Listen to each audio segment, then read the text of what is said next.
But I try to like I try to like switch it right before. Sloppy. So like, because I've had it the other That's way my around where fault. we start I got talking my and I'm like, eyeballs on the Twitch feed, is what it is. I need to be paying attention to what I need to be paying attention to, which is right here on the goddamn Zoom. The fuck, yeah. Jesus Christ. Listen, I think we the kings of the sloppy intros. To be honest with you, if you watch enough of our shows, you'll know we just start. Nah, you guys is sloppy is like wild, like endearing, and like what makes the show. Like if y'all got it together, I'd be like, I don't know, man. I mean, like honestly, it doesn't like feel like runs. sloppy. Like if I Doesn't didn't feel know sloppy at all. that you guys were feels doing like what it's you had planned, intended, too. yeah, that's what it comes off like. Like you went out of your way, like slide, be late on purpose, make a little skit, Excel, you know. be rapper late you know on purpose and shit. Yo, we really be in our group chat, like just talking shit. So it's like the second we log in, like how we logged in here, we just go at it. Like before we even start Before talking, you even start talking, hit the live button and we just start. There we go. We are live, folks. Shit, hold on. I have no sound on my side. Hold on. I got no for some reason. Jesus Christ, Holden. Get your shit together, my guy. Oh, I don't know what's going on. Technical difficulties. Technical Fuck difficulties. me. What is going on here? Oh my god, it reset all my fucking sound shits. 1 second. I can fix this fast. Gremlin is in the comments like I can't, and then Pizza Man just jumped in. I can't hear either. I'm gonna hold it back. Holden, let me know when I can go with the intro. Yeah. Sorry about that. It's gonna take me a couple of seconds. I have to set like 3 sound things, and then I'm couple good. seconds. I've been adapting Holden to the hood way of things. You know what I mean? Like he now says seconds for things that he clearly knows is gonna take him a minute or two. 2 minutes. And if it's gonna take a couple hours, he's gonna be like, "I'll be there in a minute or two." Fuck me. He's fixing it, guys. Okay, can you guys working on it? No, that's me. I picked up. I'm talking. I'm live talking. You know, I'm used to live radio shit, so I'm always with the can't be dead air. Gotta keep chatting. Gotta keep chatting. I'm old. Right, I got you guys where you need to be. Now I just need to get me where I need to be. You're good. So we're good. Yeah, you're able to talk. You can start the intro. I'm able to talk. Are the people able to hear me? Pizza Man, Gremlin, they can hear me. I just saw the A in the comments. All right. Welcome, salutations, everybody. We are back with another episode of, well, it's too late to test now, Holden. I'm already in the middle of the fucking goddamn intro. What the fuck? Keep going. All right. Salutations, folks. Welcome back to another episode of the Prspctvs podcast. We are your hosts. My name is Litttyy Bro Flacko. Here is Holden Stefan Roy. Say hi, Holden. Hi, Holden. There we go. Come on, that was a little delayed, but at least he came with the tried and true. Today we have in the house a special guest. I've been looking forward to this. 1/3 of the Let's Chop This Fable podcast. Battle League owner of No Mercy Battle League. Trap New York. Rapper also. My fault. Trap New York. Rapper too as well. Besides battle rapper, correct? Definitely. Like there's footage of you out here in these internet streets getting your rapping on. Yeah. Along with general battle rap personality, Twitch host on the KOTD feeds when they were doing the tournament this year, right? And last year, or just this was last year. It actually blended between last year and this year. Into this year, right.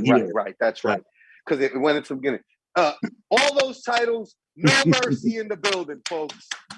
What's good, y'all? Appreciate y'all bringing me on, man. And let me just say, man, like Flacko, you know, you got the name Flacko, but I know you was Dutch Vega. You know me. You feel what I'm saying? Facts. When it comes feel to free to call me Dutch Vega all you want. It's okay. Listen, that happens a lot. Battle rap, right? I feel like if you don't remember the infamous, and it's the order too, the Dutch Vega, Sarah Connor, Poison Pen, like it's solidified in my head like that. Like that's how I remember it. So you always will be a legend in my book when it comes to this game, whether people give you your flowers or not. And I want to personally give you yours because you're just one of those people who just been around for so long, been putting on, always been A1, always been solid, like, you know, shit like that. So, you know, you definitely, and you're giving the platform to where you can give other people their flowers. And that's always, you know, a dope thing to do, just to spread the love and everything. So, you know, it's more appreciated than you know, for real, for real. Yo, blessings, bro. Thank you so much. I appreciate that.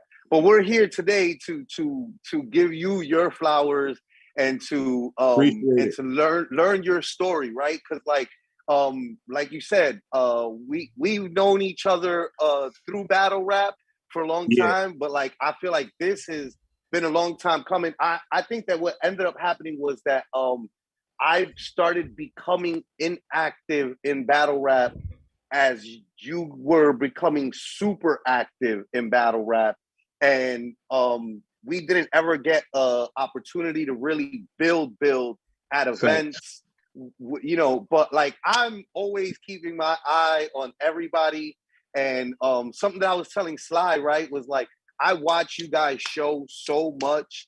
I feel like I already know you guys, right? Like I know. I was telling Holden earlier so before we go live with this show, we do like an hour before the show where we like, if it's we watch people's battles, we watch their interviews, we watch their music videos, whatever we can, whatever we Google or YouTube search and pops up first. Holden will put that on.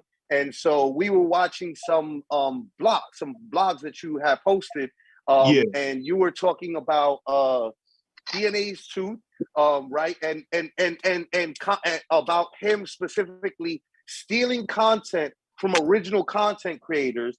And I like the first time I've ever in the middle of somebody's video playing, right? Because like we watched battles, music videos, interviews, all sorts of things, because we've had a wide variety of guests on the show, and I've never interrupted in the middle of somebody's content being played, but in the middle of you giving game and schooling motherfuckers, right?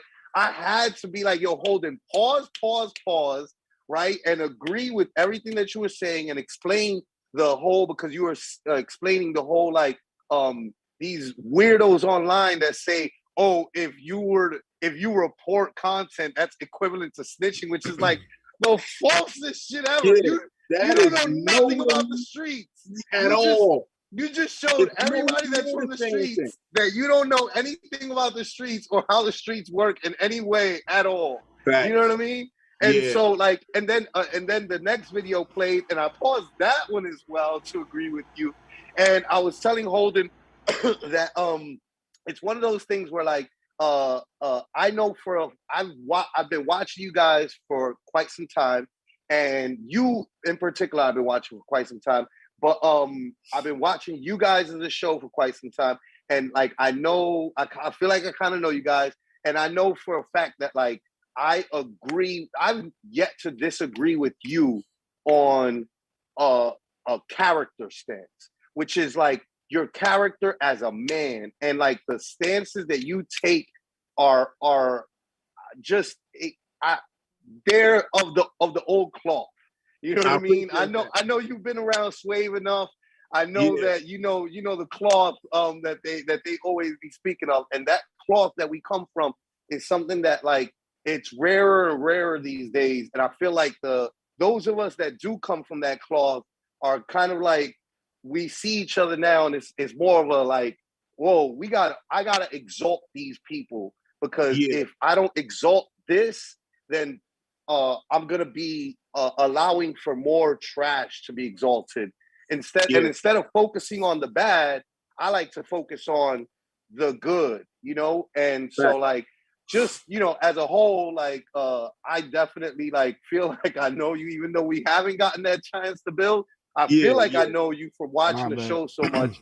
And just personally speaking, like I told Holden, right, like I was like, I think 9 times out of 10 I agree with you on anything that stands on a person's character, or I would say 10 out of 10, because I've agreed with everything I've ever seen.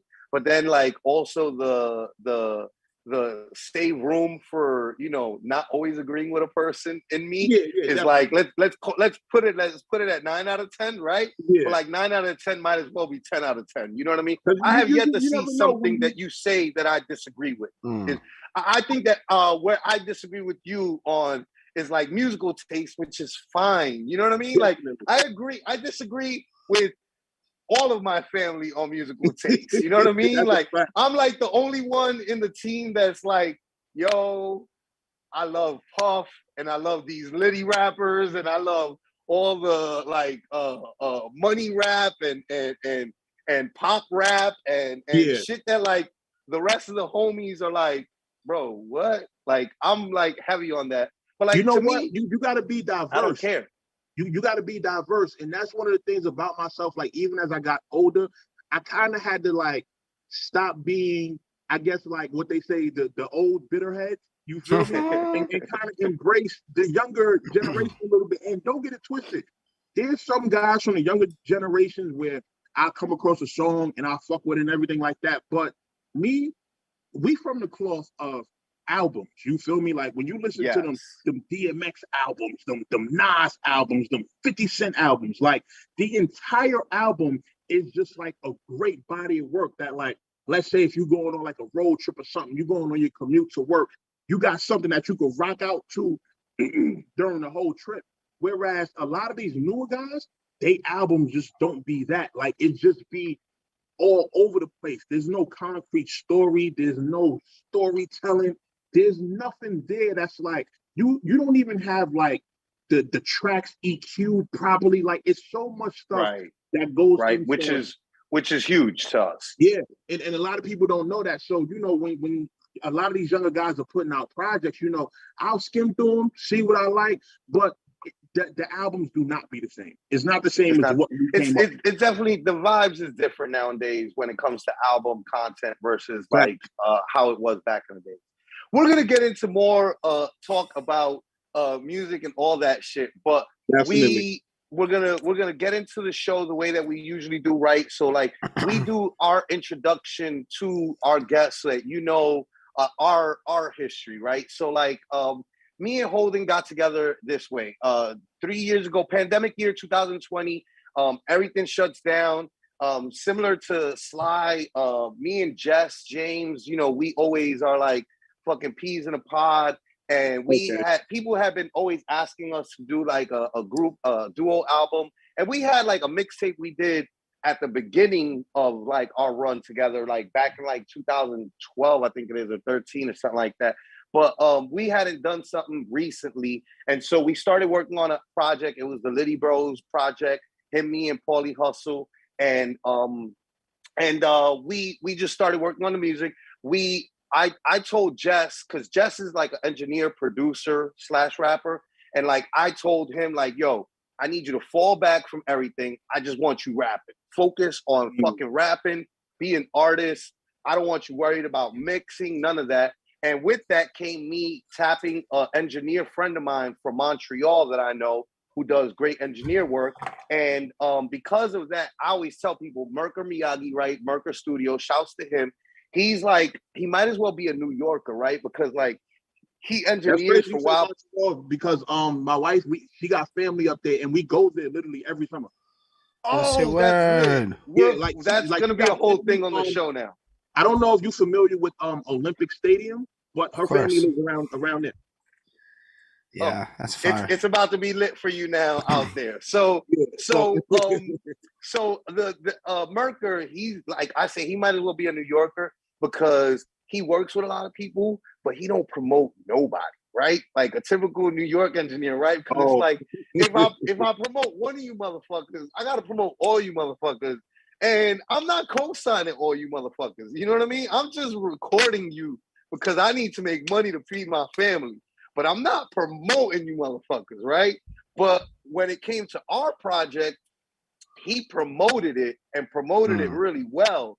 And Holden, who was his Facebook friend for quite some time, took notice because he's like, yo, Merker is like, he's like, you were like me online, right? Where like he just lets it loose, all his thoughts, and just, you know, speaks freely. But he doesn't really promote anything that he's either worked on or working on. So when Holden saw him promote us, and it was like with a caption like, "Yo, I never been to New York and and partied in New York, but like if I ever were to, I would love to do it with the Litttyy Bros." And so Holden was like, "Wait, hold on a minute." So he went and checked out the video that he shared, and he was like, "Yo, this is all right." And though he then in turn checked out the album when it dropped and did like a fucking hour-long review on the album and like broke down every track. And I was like, mind you, he was already doing like album reviews, right? But like his own volition, like without me like asking him, he did this album review. And I was like, this is amazing, fam. So like as soon as he does the album review, I'm like, yo, we should sit down and talk. And he was like, hey, I was just thinking about asking you that. And I was like, bet, so let's do that. So then we sit down and we interview. And after the interview, bro, I felt like I fucking went to therapy. I was like, why have I been in this industry this long and like, doing this shit for so long? You get a lot of like, so when did you fall in love with hip hop questions that I fucking despise at this point in my career. I feel like it's just so unoriginal. And it's like, yo, we all watch Brown Sugar, bro. Like, you don't gotta do this. There's other ways to go about this, right? And so Holden's one of those that like went about it differently. And I was just like a typical New Yorker. I'm like, so we should probably start a show together. And I'm gonna bring all my friends to the table. So that this experience that I enjoyed, all my friends can have, right? Yeah. And so here we are on now episode 59. Oh, this is 60. 60. Episode 60. We've been going for a year and a half now, or almost 2 years. We almost had the same number on Let's Chop This Fable. We at you guys put in work. 59 is our next one, I believe. You guys put in work over there. Yeah, so, and Sly was empathizing with the like, yo, when you get to these numbers, it's when people like us all kind of respect each other because we know the grind that goes into getting to an episode 60. You know what I mean? Real. Like it's super not easy to get here. You know what I mean? That's a fact. But so that was like our origin story, right? But now the rest of this interview is going to be your origin story. So Holden has his questions that he likes to ask, but I like to cut them off like the typical New Yorker I am and ask you right from the outset, why don't you tell the people who you are, what's your name, where you're from, and then where are your parents from? Okay. So my name is No Mercy, Trap New York shit, nomercytv.com. That's my website. I'm from Harlem, Colonial Projects. If you're not familiar, if you know Polo Grounds, Rucker Park, that's my stomping ground. That's, where I'm from. Still be out there every once in a while, visiting family and friends. And in terms of me, I got so many hats, man. Blogger, rapper, cameraman, editor, league owner. Like I done did a little bit of everything you can possibly do. Like especially in battle rap, I feel like the only thing I haven't done is battle. Like I've made diss tracks about battle rappers. You understand? So I kind of dabble in, just do a little bit of everything. And one of the things about me, I just follow a strict moral code. Like you was talking about, that cloth and everything like that. Like my mom's, she raised me by herself. She's from the Bronx. She's from Washington Avenue, like 1420 Washington Avenue. Hey, I know exactly where. Yeah, we used to go to Claremont Day. That used to get shot up. You're right by. She's right by like 3rd Ave and Claremont, which is Claremont Park and like all of my other family, all of her friends, my godfathers, all of her family is from there. So we come from kind of, a certain cloth of like, we had the right people around us and, stuff like that when I was growing up. So that's kind of where I get it from. You feel me? So that's pretty much, So your mom is from the Bronx. And what about your, like, is it generational? So like your family, right? Because like I was telling Sly, right? Like us as a people, right? Like we usually migrate either from the South or from the Caribbean into the North, unless they were like, early on fucking bucking the system and getting their way up north type shit. You know what I'm saying? You know what?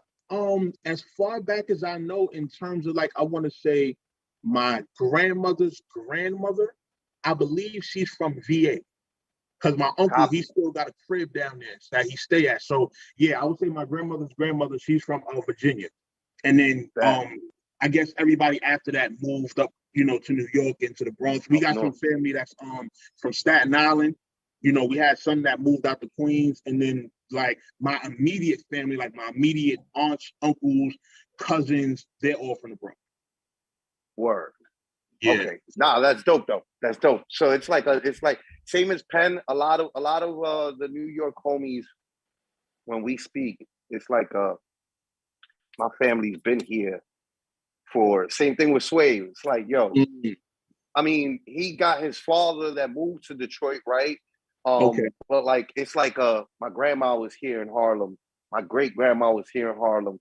Same as Penn, it's like my grandma was in Brooklyn, my great grandma was in Brooklyn.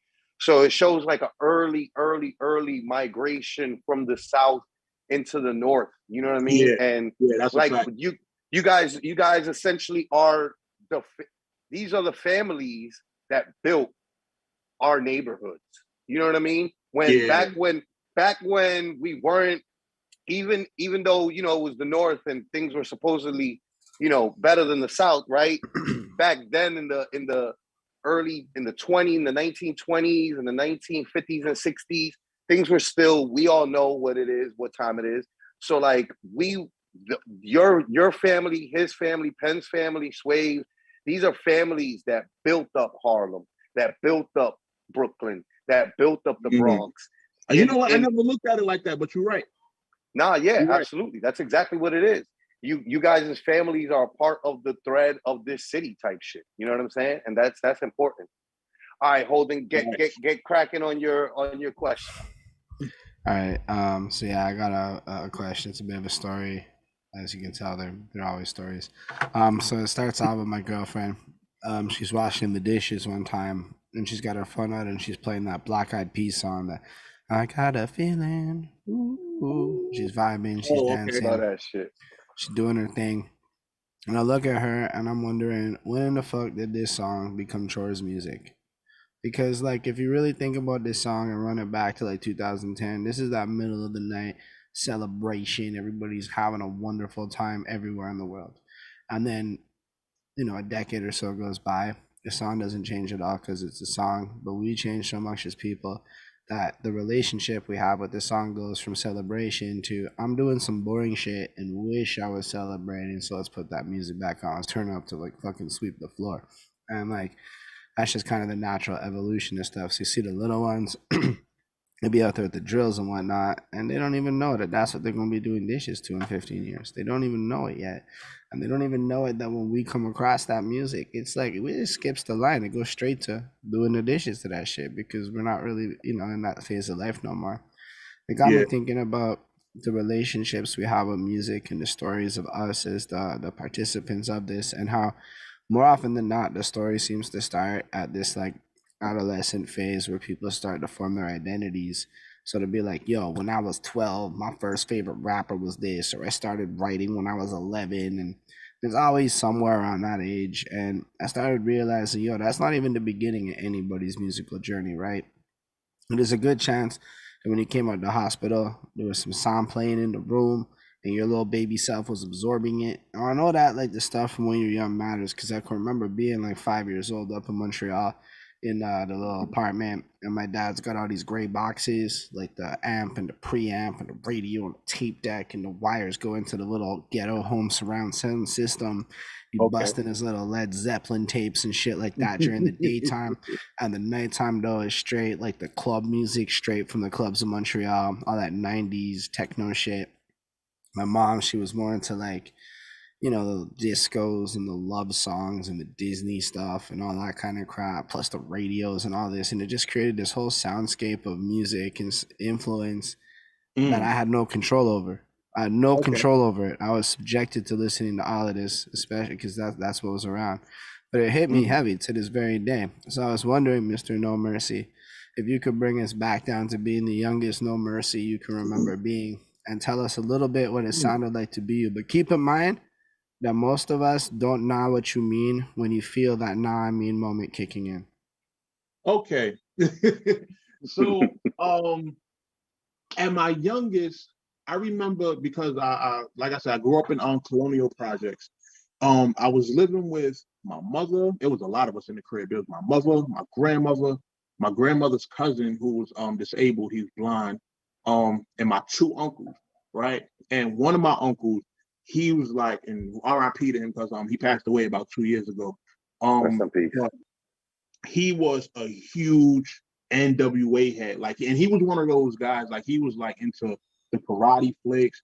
He was in the hip hop heavy. Like he just had a whole bunch of cultural influence. So it was he would be playing karate flicks all the time. He had turntables and he had a whole bunch of vinyls and records and stuff like that.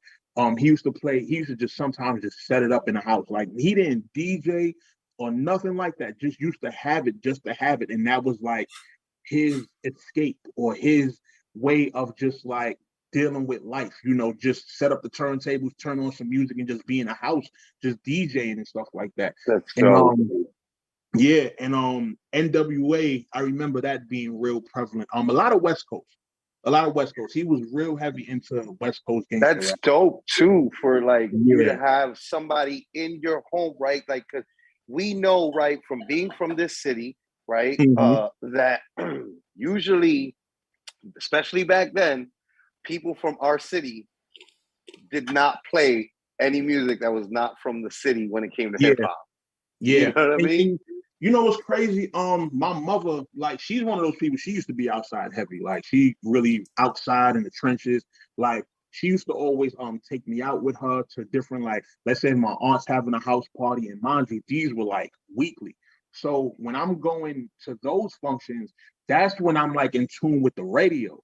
So, they just blasting Hot 97 or WBLS or whatever was, the popular thing at the time. And you're just partying, they just drinking and smoking off of whatever's playing on the radio. And that's when I'm hearing like the stuff that's like more mainstream. You understand? But right. When it And comes so to back then, though, sorry to interrupt you, but then that means that you were listening to you were growing up, you remember NWA, but then at the spots, they were playing the radio. So that means you were listening pre-Hot 97 to New York City radio.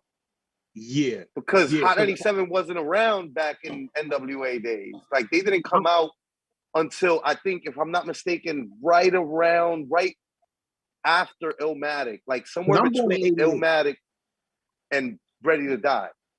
I'm born in 88. So I want to say around the 90s, like when I'm like 6, 7 years old, like that's when my mother was really like taking me out to all these different places and shit like that. So he probably just had the vinyls from back then. And then when he moved, he just brought everything with him that he had collected from the years. Because he was the one, he had crates. The crates full of the records. Word. Yeah, My uncle was one of those guys. You feel me? Yeah. So he used to have the crates full of the records. And so I'm in the house, I'm getting that experience. And then, when my mom's taking to the spots, I'm hearing like, the radio and, what's going on there and hearing the local stuff and, shit like that. So getting a little bit of everything, like the party vibes and, hearing the R&B and, stuff like that. So like, I didn't had cassettes. I didn't had Usher. I had Usher, I think it was My Way on cassette. Boys to Men. Remember the album that had Mama on it? I had that on cassette. Yeah. You feel what I'm saying? So it was a couple of joints that, my music was all around me all the time. Right. You know what I mean? So it wasn't a day that went by where I wasn't hearing it. And like at that point in time, were you interested in making music, or was it more you were a fan of it? More of a fan. Right. Definitely. My interest in making music actually didn't come until I was older. Like probably, I want to say high school or when I left high school. Yeah, I want to say when I left high school. That was more so when I wanted to start making it. But before that, I didn't want to. You know what I'm curious about? What was your, like, back then, right? Before you, because like Holden says, right, with that opening question, it's one of those things where like we always think of like like when I think of like music and like my passion for it and all that shit, it comes from like Ready to Die was the first album that I attached myself to as a human being, period. Right? Okay. Like that age when you get like, I have my own thoughts. I'll press play on my own music, god damn it. And listen, I listen to what I like, right? I got one of those albums. But before that, what I was gonna ask is that before then, right? There are like songs that your parents play that like you kind of like for me, one of the songs that like I would hear on the radio that my parents would like fuck with heavy was Melissa Morgan, Fool's Paradise. Paradise, that Jay-Z ended up using for a Can't Knock the Hustle remix. And also Lisa Stanfield, I think hers has been around the world now. I can't find my baby. I don't know where and I don't know why. If I had to name a staple song that was like that, it would probably be This Is How We Do It. Word. That would this be the one. How we do it. Which by the way still knocks. Yeah. Still knocks, still gets played at the barbecue. I went to listen to it recently just to see, like, okay, does it still have that same effect? And I was like, oh yeah, this joint's still rocking today. Yeah. Right. Yeah. So I mean, you might as well, right? You already said you have an album. So which one was the first album that you fell in love with? Like the way that Ready to Die is for me, which album was that one at that young age for you? It was DMX. And then there was X. Right. Man. That to me, it's so much stuff in there that even to this day still holds up. Like he got a record on there, right? It's called Make a Move. And the content of the record is him talking about just the life of trapping and, you know, going out of state, seeing what's going on in the city, you know, having to make a move and stuff like that. And I can relate to a lot of the stuff he's saying, even on like a battle rap sense. Like when he's saying something about niggas getting their weight up in here, but then going out of state. We did that. We did our events here and then went to other markets and stuff like that. So there's a lot of stuff in there that like I really relate to on just like a human level. You feel me? Like forget street, forget gangster. There's just certain stuff you look at on a human level and it's like, yo, I really go through that or I've been through that. So I want to say that was probably the album that I've really like molded myself after, like just in terms of a lot of the plus that shit was like, because you're like a year younger than me from what I can tell. So that shit was also like everywhere. When we was coming into that age, like you could not avoid, like once Party Up hit, it was over. Yeah. And listen, I used to listen to Hot 97 on a nightly basis, the top 8 at 8. That was number one for like a year. What you were growing up in, and I mean back then, 90s, and even into like the early, I would say like maybe 2002, 2003, around there, like Hot 97 was like a staple to the city. And like people don't understand, like we like even I don't know how you feel about Flex. I can't stand Flex, right? Like he annoys me. But at the same time, it's one of those things where like, yo, they what they did in establishing Hot 97 was unprecedented. And there was nobody, we grew up spoiled. Right? This is what you gotta understand. And I definitely salute Hot 97 as a whole, because the graphs that they have on the city, like, especially if you're a person who's outside, like, it's car radios, it's people in the parks with boom boxes blasting the radio. You can hear it, people in apartments with their radio in the window. On. You hear Hot 97. You feel me? Now, what I say about social media is that social media gave us an inside look to like a lot of the people's characters.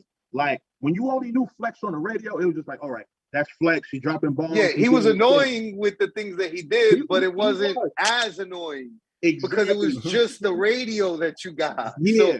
So you were just annoyed. You were just annoyed at him bringing it back 20 times. Like, nigga, if you don't let Jigga My Nigga play all the way through, bro, I'm gonna fucking wild out, bro.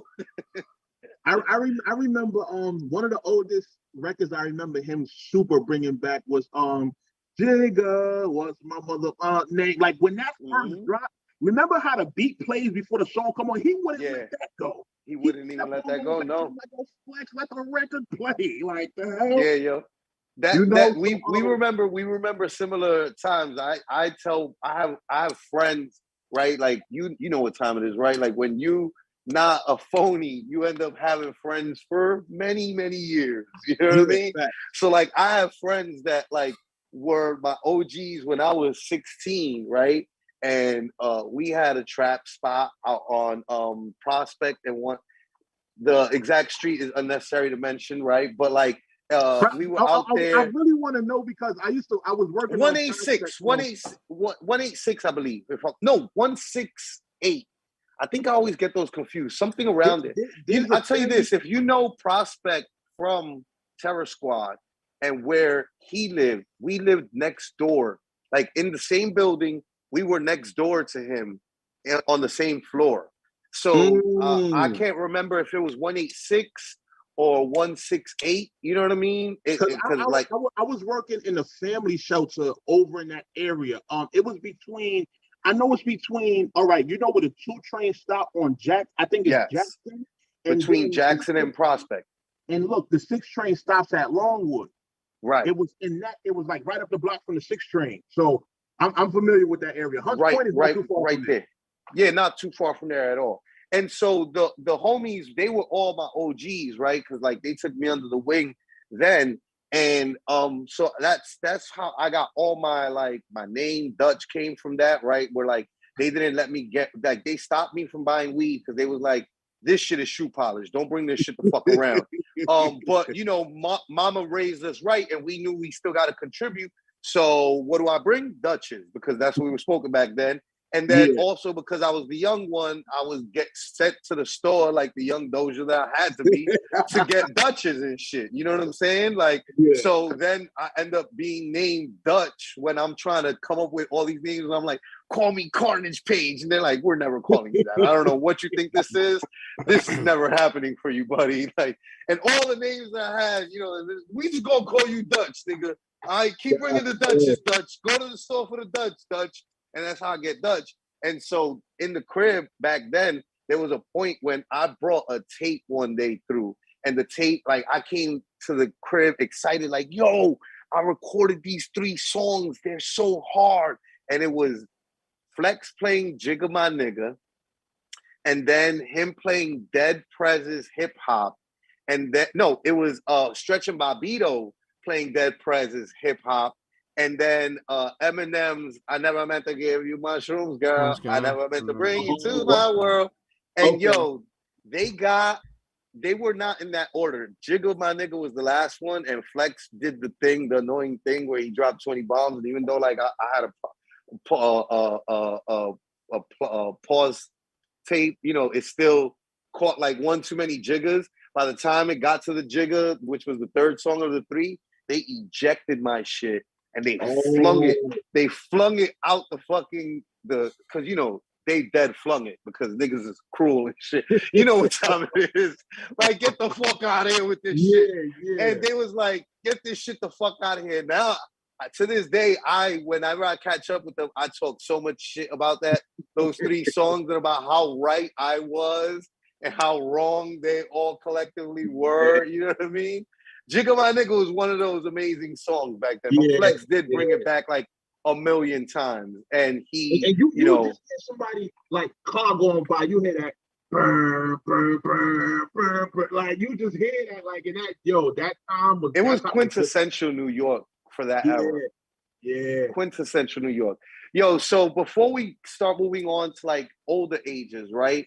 I want to ask, like, were you in Holden? You want to ask, I guess, after me about the breakdancing and what you can in the writing, but like I'm gonna ask them about the comic books, cartoons, or video games. Like, what were the any of the 3 hit hard for you back then, and what were the ones that hit hard for you?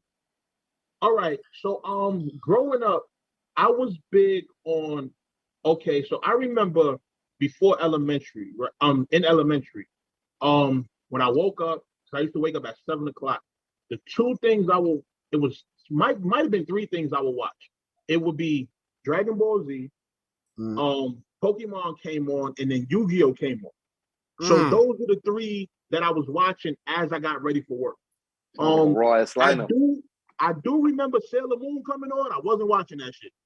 No, It never in a was bad, bro. It was not bad. And the girls talk to you if you watch Sailor Moon. I just couldn't because of what it was. But I Yeah, watched it's different for us in New York City. There was no, That's fair. once you were doing shit like that and admitting it, you had to live a different life, and you was fighting all the time. yeah, And you didn't want to bring that unnecessary smoke on yourself. yeah, Fair. exactly. So it was that, and then when I came home, of course we all ran home, watched Power Rangers, and then I was watching a lot of Power I Rangers used is to lit. switch back and forth between Nickelodeon and Cartoon Network. So all of the Fairly Odd Parents, Jimmy Neutron, Rocco's Modern Life, and then on the Cartoon Network side, I remember you had what was it? It was like Looney Tune Adventures or Tiny Toon Adventures, Looney Tune. Dexter's Laboratory, Scooby Doo when they was kids. You had Toonami. They used to show different anime and stuff like that. Like, yeah, cartoon wise, definitely. So you were a heavy cartoon watcher. It's fair. Yeah. It's fair to say that you were not shy. And did that stay with you throughout all the years? Do you still fuck with like anime or animated movies or cartoons or something like that? The only thing I really watch now is Dragon Ball Z. Of course, that's like my number That one. stuck with you all them years. Yeah, that definitely stuck with me. Well, it was like people was mad say, obsessed back then. Like when I say mad obsessed, I mean like it didn't matter where you was at. If you were at that age, the whole world watched Dragon Ball Z. Then the recesses and breaks was recapping, and then like it wasn't YouTube yet, but the internet was starting to post clips and shit. So you could find the clips of the battles and shit like that, and so like it was unavoidable. Yeah. I think you two are closer in age. Yeah, I'm 87. He's 88, from what I remember. Yep. Yeah. So you know what's crazy about me? Because I didn't have access to the internet because we from the trenches, like we ain't have no computers in our crib. Fact. So a lot of people knew about certain things before we did. Like I remember talking about Dragon Ball Z at a point where like we're probably on the Frieza or Cell Saga, and they know about Broly and Majin Buu and all these other people that's like far down ahead of the line. And I'm like, who are these people? I haven't seen them yet. So I was a little hating a little because I'm like, damn, I can't even get to see what everybody else is seeing. You know, I literally say the same story when it came to battle rap. We come from the trenches and we didn't have the internet like that. I didn't have the internet like that growing up. I didn't get the internet until I was a grown ass fucking man and I could afford to pay my own fucking bills and I could fucking pay for some goddamn internet. But like, I remember when going from like battle rapping at Fight Club and like there being really no outlet to battle rap at right in between to like Sarah popping up on me one day and being like, yeah, grind time. And like showing me Soul Khan versus Cortez and me being highly offended. Like, who are these people? Who do they think that they are? I've been in the streets of New York City battling all this time. Where do they get this right to like even think that they lit? Like they gotta battle me. They can't even be battling each other. They both have to battle me. You know, and having this mentality of like, yo, where are these people coming from? I didn't know that there was an underground scene in fucking Indiana. I thought that everybody like, people don't know that about New York. Like, I think what makes New York different from so many other places is that like socially we evolve faster. So we're getting more information because we're all on top of each other. So it's like certain places where you might grow up in a house and like your closest neighbor is a mile away. You're not seeing human interaction on a regular basis. But a place like New York, you're having human interaction the second you walk outside your apartment. As soon as you walk outside your apartment, you know what societal norms are in that area that you live because you see it all around you. Oh, everybody's wearing Nikes or Jordans or you know what I mean? What I was using that to say was like, we'll think we the man where we at just because like we like, hi, we done battled everything over here. We done, you know, we know everybody. We done known people. We done tracked over here. We done, you know, been in the shootouts and stuff like that. So you think just being a man in your area is the thing. And then when you have a situation like that, like, yo, Cortez and Sopon, who are these guys? Then somebody put you on and let you know, like, yo, these guys been doing their thing on their side with they. You feel me? So I think that's what it is with, you know, when it comes to New York. Like, when you think about New York, it really is a place where everybody seems to open their debut stores and a lot of stuff be happening in New York, regardless for the first of music. Time, it does, yeah. It's absolutely. Like, I would say maybe LA gets a couple things, but it's not like New York. Like if somebody's flagship things in a new, it's like at a tier. And like growing up, right? Like now it's not like that, but shit was like what, 6 months back? Like you guys would get a movie and we would have to wait like half a year for Canada to get the licensing to that movie and then hope it was at the theater by you. Because back in those that's days, how it was different back in the theaters days. had different movies, right? But that's how they used to control like, media. Because like I do this interview thing on my own with a lot of Montrealers, and there's this common story where if anybody had family in New York, they would come down to New York, they would tape shit off the music videos, they would get a CD or some shit like that, and it would literally take like 2 years before we would find out about it back in like the 90s and shit. Over the 2000s with the internet, it closed, but man, like it's really like that. So like in a lot of ways, New York kind of earned that situation. I'd say in the modern era, it's maybe a little different. Back in the day, totally made sense. New York. And that's one of the things I pride myself on, like especially being a New Yorker. Like I love being a New Yorker. Like when I see like the joint I just posted yesterday on Facebook with the Timberlands and the Air Forces fighting each other on some like I street love fighter when shit. People I see. I love that shit. They fighting, hitting each other with bacon, egg, and cheeses and stuff like that. Like I love that New York has established themselves as having that identity. You know, how many other states can you think of that have an identity like that? Like that they're actually known for all these different things, like the train stations and you know the clothing, the different things that we do throughout the day. Like, you don't have a lot of places that really have that. So you know, I definitely maybe love California. Maybe there's other places. Florida's got an identity, but it's not the same. It's not as like pronounced. Florida man is what you think of when you think of Florida, and then like Disney World and like shit like that. No, they got like Cali, beaches, alligators. Y'all don't have alligators up there. Yeah, right. But look, how many places do you actually see a million memes a day where you're like, yo, this is some New York shit? Like, you don't have anything like that, really. I'm not even gonna lie. I probably wouldn't know it's New York shit. I would look at it and it would just look like a regular meme.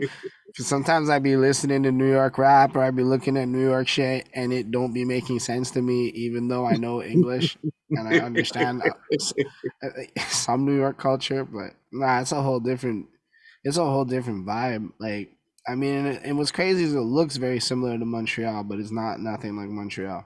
Yeah. Oh, especially, you know, having been to Montreal, like Montreal, what I like about it is like, because like I live in Queens now, right? So where I live at in Queens, it's like real quiet. Like it's a quiet neighborhood and it gives you like a slower pace than what the city does.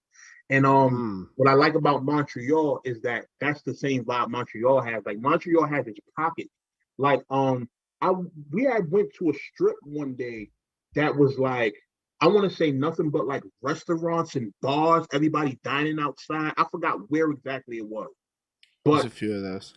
Yeah, but when I went there, it gave me Times Square, you know, big city kind of vibes. And it's like, I like that y'all have it separate.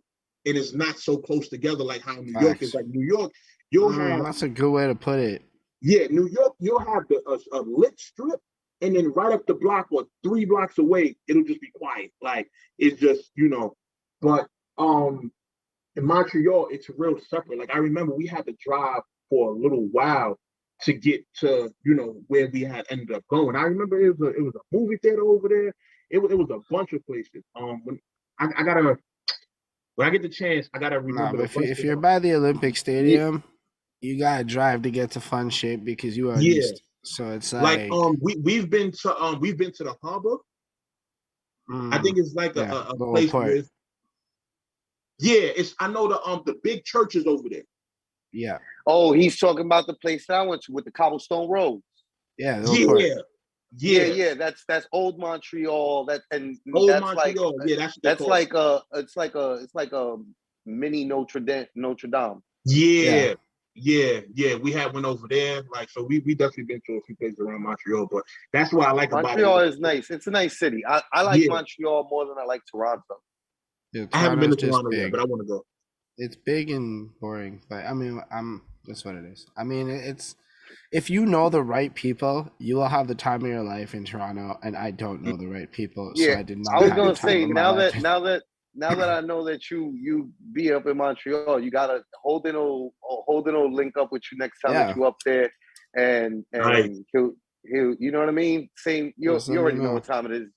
That's the beauty of this battle rap shit is like how far it's taken us, and how like I literally tell people all the time that I feel like I could go anywhere in the globe, Facts. and like not even on Be some good. bragging weirdo shit, but like sometimes, ironically, once in a blue moon, it does happen that I'll be in another country and I'll get recognized.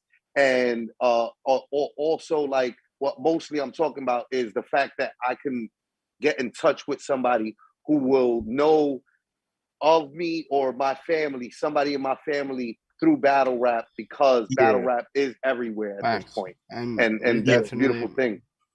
I mean, I yeah. somewhat Battle heard rap of you definitely in my it circle. definitely united us in a way because you gotta think about it like we on these cameras, we on footage hosting battles that have millions of views, 300,000, 200,000 views. So you gotta think those views are coming from all sorts of different states, all sorts of different countries. So these people kind of look at us, I feel like, as like D-list celebrities almost. Like we may not have the same notoriety as like the actual celebrities. We not getting the same money. Some of us still got to keep jobs and shit like that. But in terms of just people recognizing us and seeing our faces so much, like they, become familiar with us on that level. Like we're almost D-list celebrities in a sense. Yeah, It's yeah, no, absolutely big like fact. that. I mean, somebody congratulated me for this interview because you were that significant to them that they felt the need to congratulate me for having the opportunity to talk to you. So, Wow. like, when you're not there, other people see you, especially people that like do know the culture and history and do dig a little deeper. I mean, I don't know. I'm assuming you started your YouTube in 2014 because of what your tag is. But man, since then, you really do have, I think, the most titles of a person that I've talked to in terms of unique things. And you make music.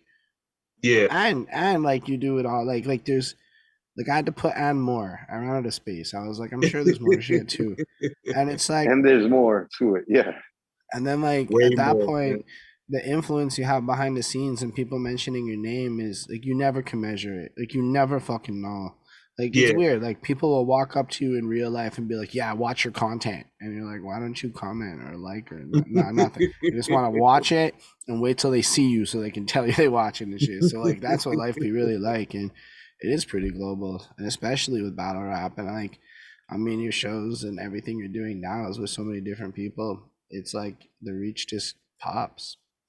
Yeah, nah, I appreciate that, man. And one thing I could say, it started early for me. I don't know if y'all wanted to get into, the battle rap side of the story just yet, but Let's finish up on like okay, Yeah, it's just march through childhood into like teenage, right? Because like we're essentially right there. Like yeah. you So you're should. at the you're into like cartoons and stuff, but did you also do some stuff like dancing, or were you up to any other kind of performancing, or were you kind of like did you draw at all? nah, I can't really say I was into much else. I was in the video games. I was definitely Mm. into video games. And you know what's crazy? I think my mother got me into video games just because like she was a person who grew up in the Bronx during those wild times. So she kind of wanted to keep me inside. You feel me? Like she wanted to find me something that could keep my attention and just keep me from, you know, not wanting to run the streets all the time, even though that eventually ended up happening. But it happened. It's always gonna happen. It happened when I got a little older. But for the time being, you know, I was Sega Genesis, Sonic 2, you know, those kind of games like that. That was, you know, the type of stuff I was playing. And then, you know, when PlayStation came around, she got me one of those. So I didn't really, in terms of like Altered Beast. Oh, that was a classic. Oh my God. You took it back with that one. But I didn't really have any extracurricular activities I could really say. I know one thing, school was crazy.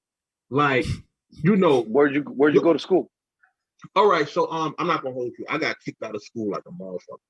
So my first school was PS46. That's actually the school that's in the neighborhood that I grew up in. That was the school that all of us went to. Growing up, it was two different projects next to each other, right? So I'm from Colonial, which is on 159th and 8th, and then right next door is Polo Ground. And we were beefing with them like for years, right? So mind you, the projects have their own beef, and then we're all going to school together. And that used to be a whole different ball game. Like at recess, people meeting up and fighting and all these big brawls and stuff like that. And I actually wound up getting kicked out of there because I had beef with a kid from kid from Polo Grounds named Vincent. And it eventually got to the point where it was like families going at it outside of school. You know, right. So I wound up getting kicked out of there because I actually wound up just walking up to him one day and just punching him in his face at recess. So they wound up giving me the boot, and I went to 133, right? That's over on 131st and 5th Avenue. Now, Flacko, you remember Charlie Clips versus Lux, right? Yes. Remember dude that brought out the paperwork? Oh. In the third round. He brought the paperwork out. I remember when the paperwork got brought out. I don't remember the dude. That dude is my man. Like really one of my right hand people. His name is Sayback. And it's crazy because like when you look at his story now, like there's a lot of his story that ties in because you know his father was allegedly down with the Harlem lynch mob, right? So that's one of them groups that was around like during like the Al Poe and Rich Porter days and stuff like that. And I knew his story before it, you know, became a public, like in terms of like, Charlie Clips pop snitched on his pops. Like this was something I knew about early. You know, he was one of those people where, let's say, like, if we doing, you know, the back and forth jokes, and then somebody say your mother, your grandmother, if you said his father, he was gonna punch you in the face for it. Because his father was locked up at the time because of, you know, the shit with Clips pop. You feel me? So he was one of the people that I met when I was going to 133, you know, and me and him actually used to be like, we used to get into fights all the time with each other. You feel me? But now he's like, you know, one of my closest friends and shit. But he was one of the people I met. That's a New York. That's a classic New York story. Yeah, exactly. Classic New York story. So I fought him. Then we ended up becoming great friends. Yeah. So I spent 2 years in that school, and then I was so bad in that school that I remember 6th grade used to be the end of elementary school, right? So they were not trying to let me finish out my last year. Like they kicked me out, and I went to this school, PS 194, on 144th between 7th and 8th, and that was where I finished 6th grade. And then after that, I went to a they call it the Renaissance Military Leadership Academy. Basically, it was the school where they sent all of the problematic kids. I was gonna say, I remember back then when they were still naming academies, schools academies, but they were like, this is where you're sending all the bad kids and shit. Yeah. And Bronx Leadership Academy. Bronx Leadership Academy had no leadership, okay? That shit was all fucking the worst of the worst the Bronx could produce. Yeah. So, this military joint I was in, right? They had a whole bunch of ex-military and sergeants and boot camp instructors and stuff like that working there. So I guess it was supposed to be like a reform school at the same time. Like they would have us doing drills and stuff like that, about face and salute during recess. But the problem with that school was, and one of the reasons I was so known in there was because I had already been kicked out of 2 other schools, right? So in elementary, I done been to 3 different schools. I done been with, all of the baddest kids and all that. So you take all the baddest kids from all the schools, you put them in one school, they're gonna know each other. So for us, it was like, this is recess. Y'all just put us all together to just have us on chill time. You feel me? So that's what that school was for me. And I remember I ended up at Young Adult Leadership Academy, Yala.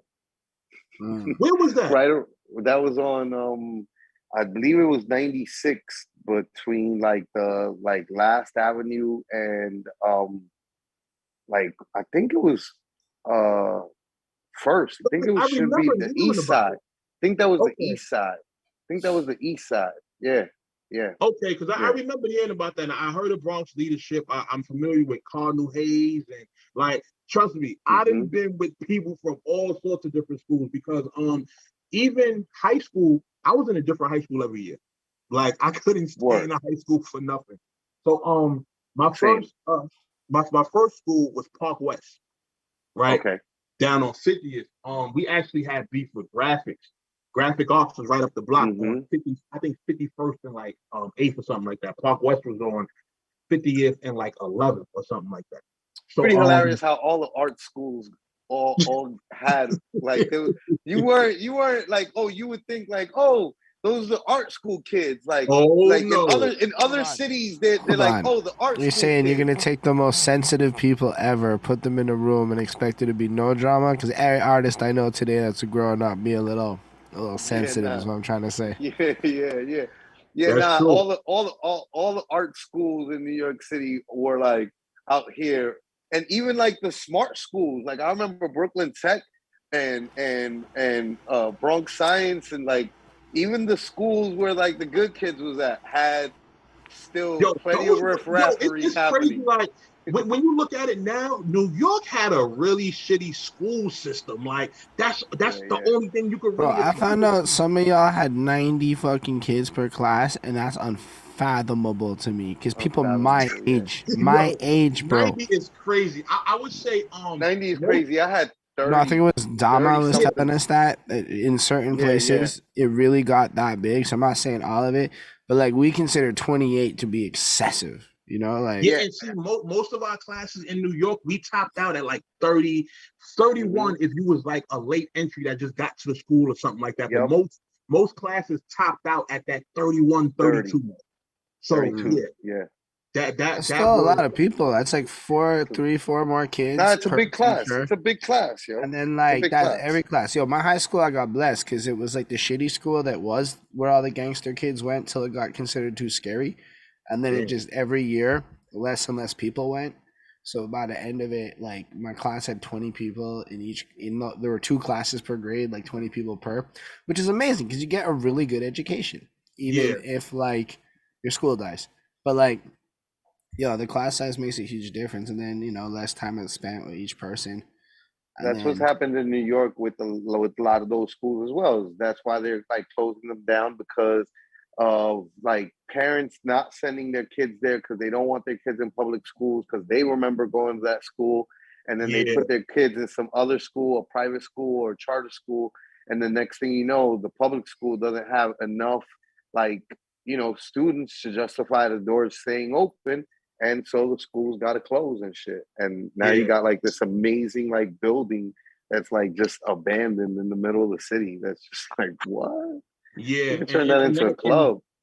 And that was the thing, because New York City, like I said, we grow up so fast. We was young thinking we was grown already. So that's why high school was chill time for us. Half the time I wasn't going to class. I was going to a friend house, going to a girl house, something like that. And in 9th grade, that was the year that I actually got introduced to dealing with women. So once that first experience Went from happened, comic books and cartoons to fucking beers and bitches. I already oh know. my God, that it was over after that. So, I wound up. My mother actually put me in a program, right? It was called No Child Left Behind. And it was to get you in a better school. So when I left Park West, I actually wound up going to Frederick Douglass. And you know, FDA is a real good school, like academically. I had two cousins that actually graduated from there, you know, had great reputation and everything. One cousin, she was on the basketball team. Her crib, nothing but basketball trophies from FDA, like a whole bunch of them, tall joints, small joints, awards, all kinds of shit. And I basically went there and squandered the family name. Like I'm there cutting class, I'm walking through the hallways without my uniform on and my shirt outside of my pants and all kinds of shit. So I was there for maybe like a year and a half. I wound up leaving there. I wound up going to a catch-up program. I spent like the rest of 11th grade there. And then my senior year, I wound up in this school called Unity.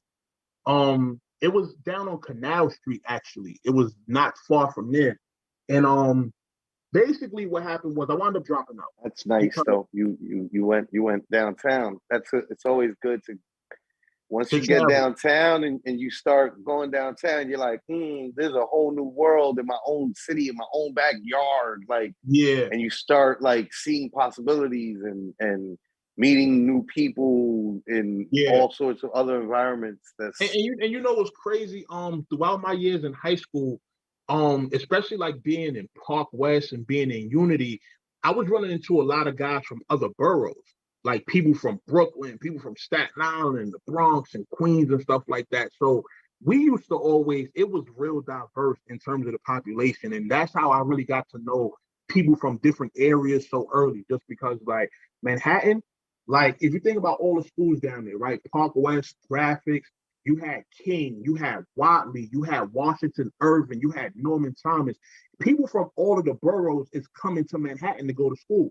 So you kind of you know, starting to meet a lot of different people just, you know, just on the fly, just, you know, yo, where you from? You from Brooklyn? Like, you know, and you start traveling, you know, probably go with them to chill, like to cut school and shit like that. So that's pretty much what my high school years were, you know. And when I got to my senior year, my guidance counselor was telling me that in order for me to graduate high school, I would have had to do a whole nother year plus summer school plus night school. No. Yeah, they were telling me the same thing. And I'm getting my GED. Yeah, facts. You know, facts. And same you thing know I did. Crazy? Being that I had already been in my senior year, I already had enough information to where I only took my GED test once and I passed it. Same here. All I needed was the one time. Yeah. Yep. Yeah. And it wasn't like we were dumb. It was just one of those situations where like, yo, this is what we in New York City, we were in the era that we were in, it was still like, you know, I mean, I imagine that it's still like that for the young cats nowadays. It's different. Yeah. We look at it as different, but they're growing up as New Yorkers and they're lit in New York still. Yeah, and, exactly. And they litter than ever, if anything, with the drill scene being so on and popping. So like I can only imagine that they're doing the same shit that we were doing, like, except it's more, it's turned up more, you know? I remember Park West is on 50th, right? When we cut in school, we go in the Virgin Megastore on 42nd, Toys R Us on 42nd, going to the basement playing games and shit like that. Like I remember we was literally the reason they put signs on the door that say kids can't be in unsupervised until after 3. Because they know if you there like 1 o'clock, you most likely there cutting school and just chilling and shit. You feel me? So those they had them signs up at wild spots. Yeah, exactly. So those is what those times was for us. You know, just running around the city crazy, causing trouble. I remember the few times I got caught by truancy. They had to take me home or take me to school or whatever. What's truancy? Truancy is basically the school. The police that catch you cutting school and they take you. Sometimes they have like a specialized police force that's dedicated to catching kids like at school. I forget, yo, that's a non-mean. That's a non-mean actually right there. I forget that New York City is I mean, I don't think it's just New York City. If I'm not mistaken, that's why Kamala Harris is so hated, because she essentially was, I mean, on the law side of it, right? But like essentially forming like a truancy police in Oakland, which is why so many young Black kids got arrested.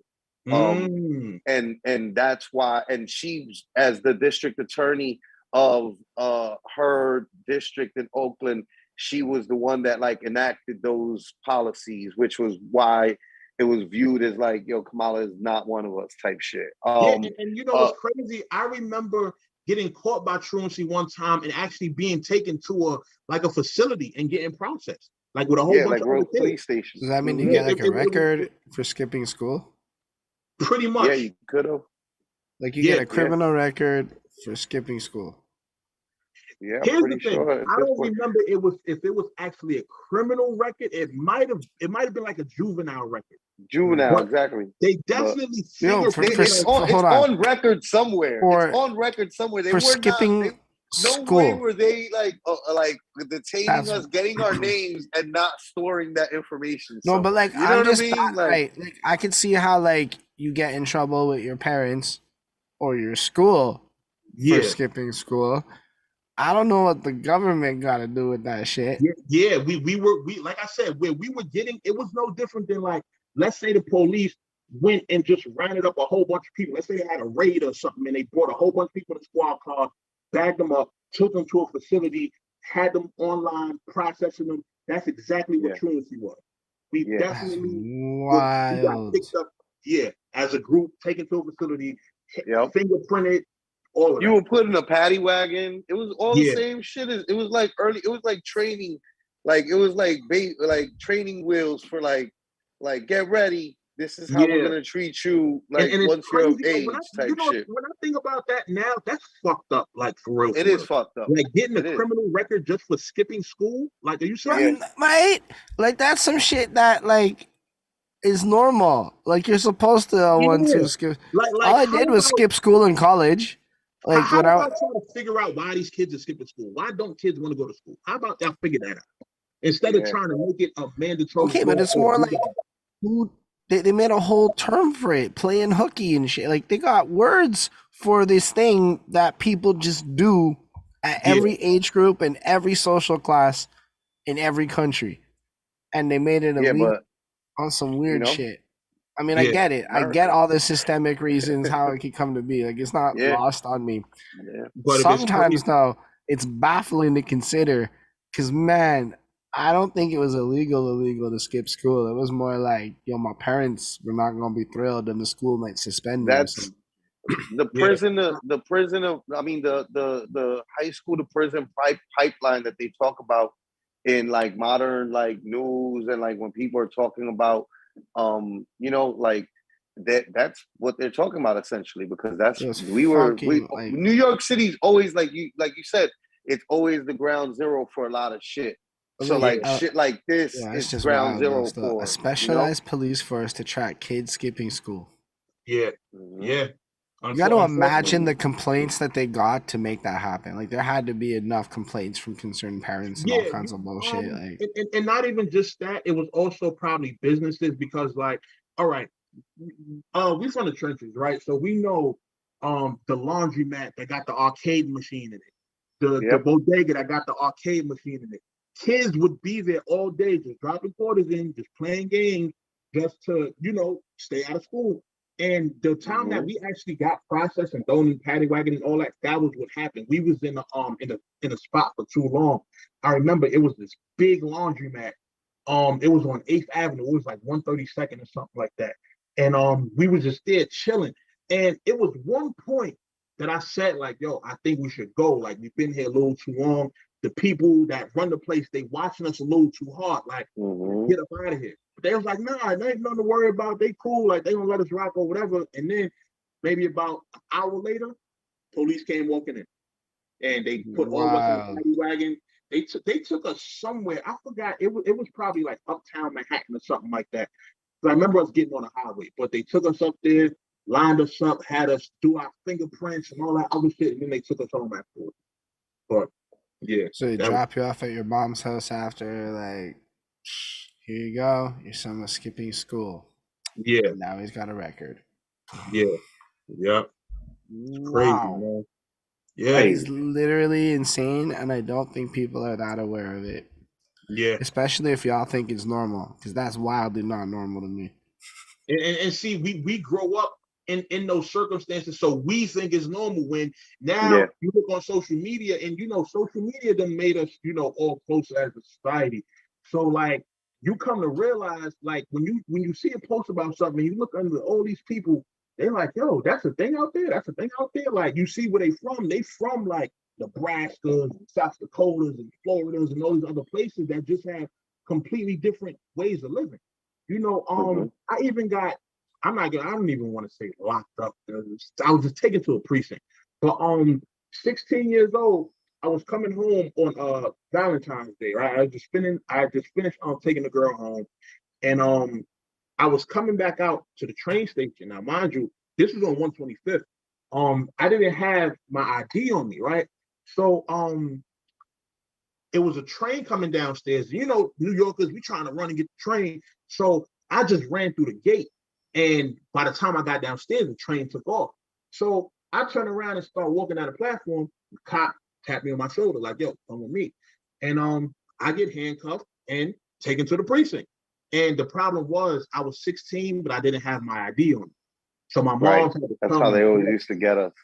But it was always so like, to me, I was like, yo, that's so like, bro, like we're fucking kids. Why would we yeah, have ID on us? Like we didn't yeah. have ID back then. Like it was still not a thing. My nephew Oh, is like just turned 20, right? Like he was like last year 19, getting his fucking birth certificate, getting his social security that's card, getting his wild. ID. Why? Because you don't need that when you're a teenage kid and you're Yo, like I living had at that home. shit because they gave you cheap bus passes if you were a kid. So they made everybody in the high schools get this like special ID pass that would double up as your bus pass. Oh yeah, So like, we had the bus pass. It didn't have but you had to Yeah, have it didn't that have ID ID with on it. you.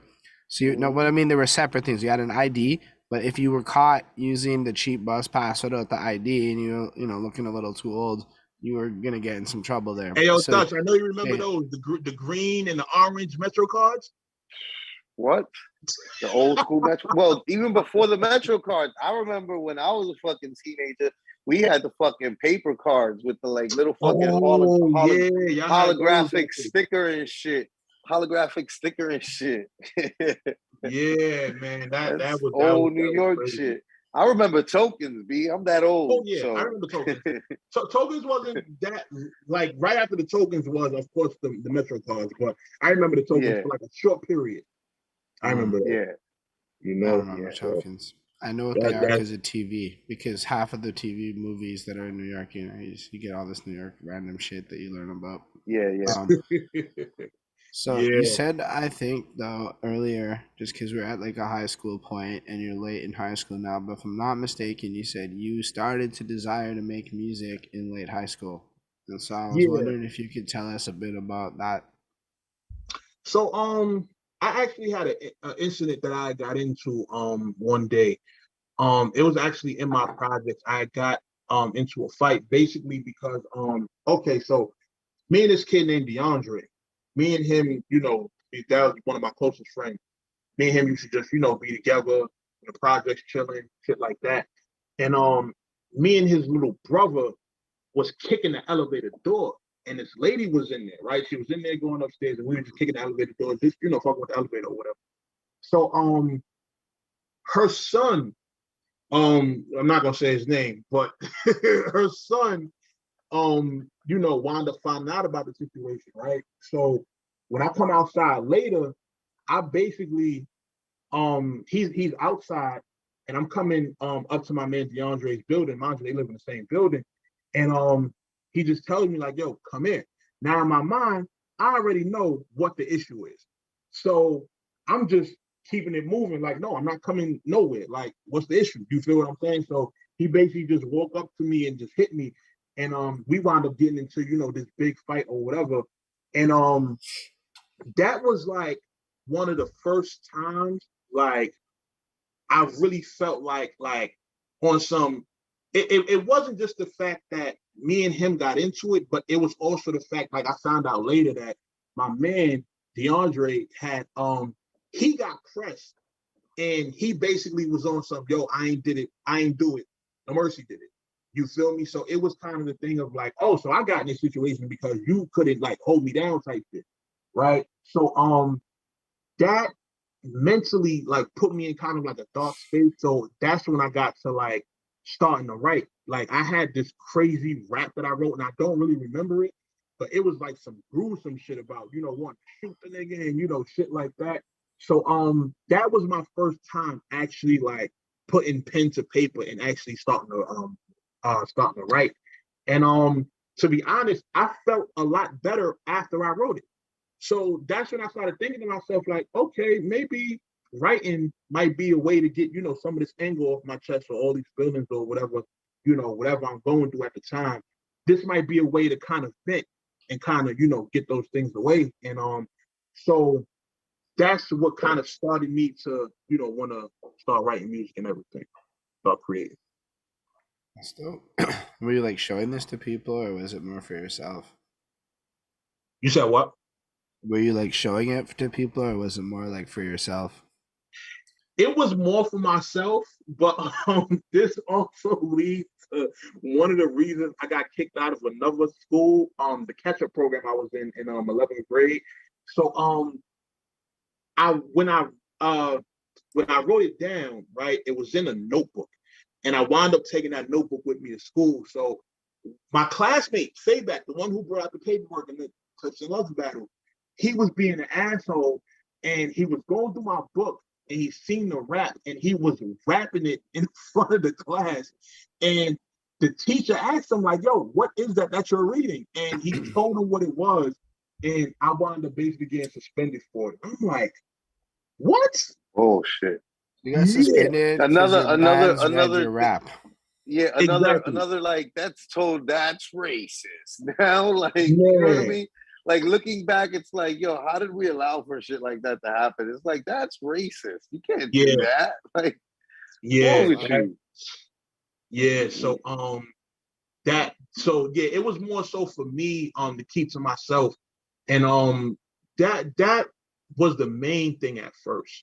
All right, so when I leave high school, right, at this point, I'm feeling like, okay, my mom, she's not on no bullshit in terms of like being mad about me not graduating high school. Like, she cool with me having my GED. She just like, yo, all I want you to do is either go to college or get a job so you can start paying some bills, right?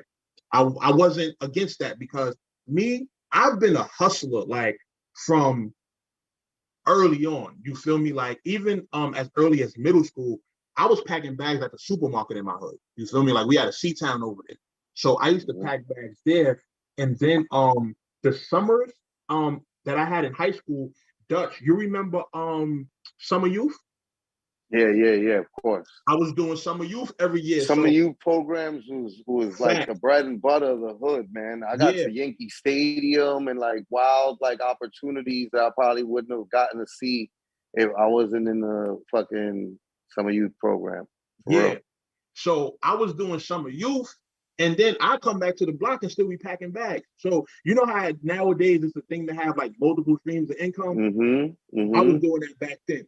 You feel what I'm saying? So that's why it should be easy to understand like why I got so many hats now, because it was instilled in me from early on. So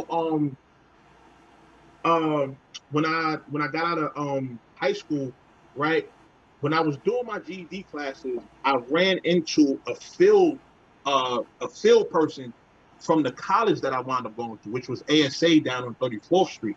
He was like, yo, take this placement test, see where you land, and we can see about, enrolling you into the school. And he asked me, I was like, yo, I'm currently going to GED class to prep for the GED. And mind you, I wasn't in the GED prep class for long. I was only in there for maybe like a month or two. So I did so well on the placement test. He told me, yo, give me all your information. I'm going to start the application process for you to get in this school. I know you're going to pass the GED test. Come to me as soon as you get your scores, and then we're going to put you in school. And that's how I ended up going to college. Now, That's dope. on top of going to college, I was also working on the side. So now I'm not going to functions as much. I'm not outside as much. So I'm like, yo, what am I going to do while I do have downtime to like keep my, to keep me interested or just keep me from being bored and shit like that. I'm spending a lot of time in the crib now. So that's when I start with the music shit. You feel me? And life is still going on. I'm still having, family issues, certain issues with friends and shit like that. So now I'm like, yo, all this music that I'm doing, maybe I should start recording it at some point. So at one point, I wound up taking out a loan from the school and using that to get me a computer. Um, my first, the first thing I actually used, like the basic sound recorder that comes with the computer. I was using that. Like I had a little MP3 player where I would play the beat in the background and be rapping over it, and have the sound recorder on the computer. Yeah, and I feel you. that was my first introduction to actually recording, calling myself recording music. You feel me? And then throughout my journeys, I start learning about actual recording software like Audacity and Mixpad and shit like that. And Mixpad was my thing. That was the program that I was using. And also around this time, I started discovering like websites and forums and shit. Right. So one of the key places that I was lit first was a website, This Is 50, right? Right. At one point, they had a forum, and they forum used to go crazy. Like it's basically like what social media is now, just discussion threads. So what I was doing there was like, it's no different than what I do now. You know how I'm honest with my critique and how I feel about things, right? So think about it.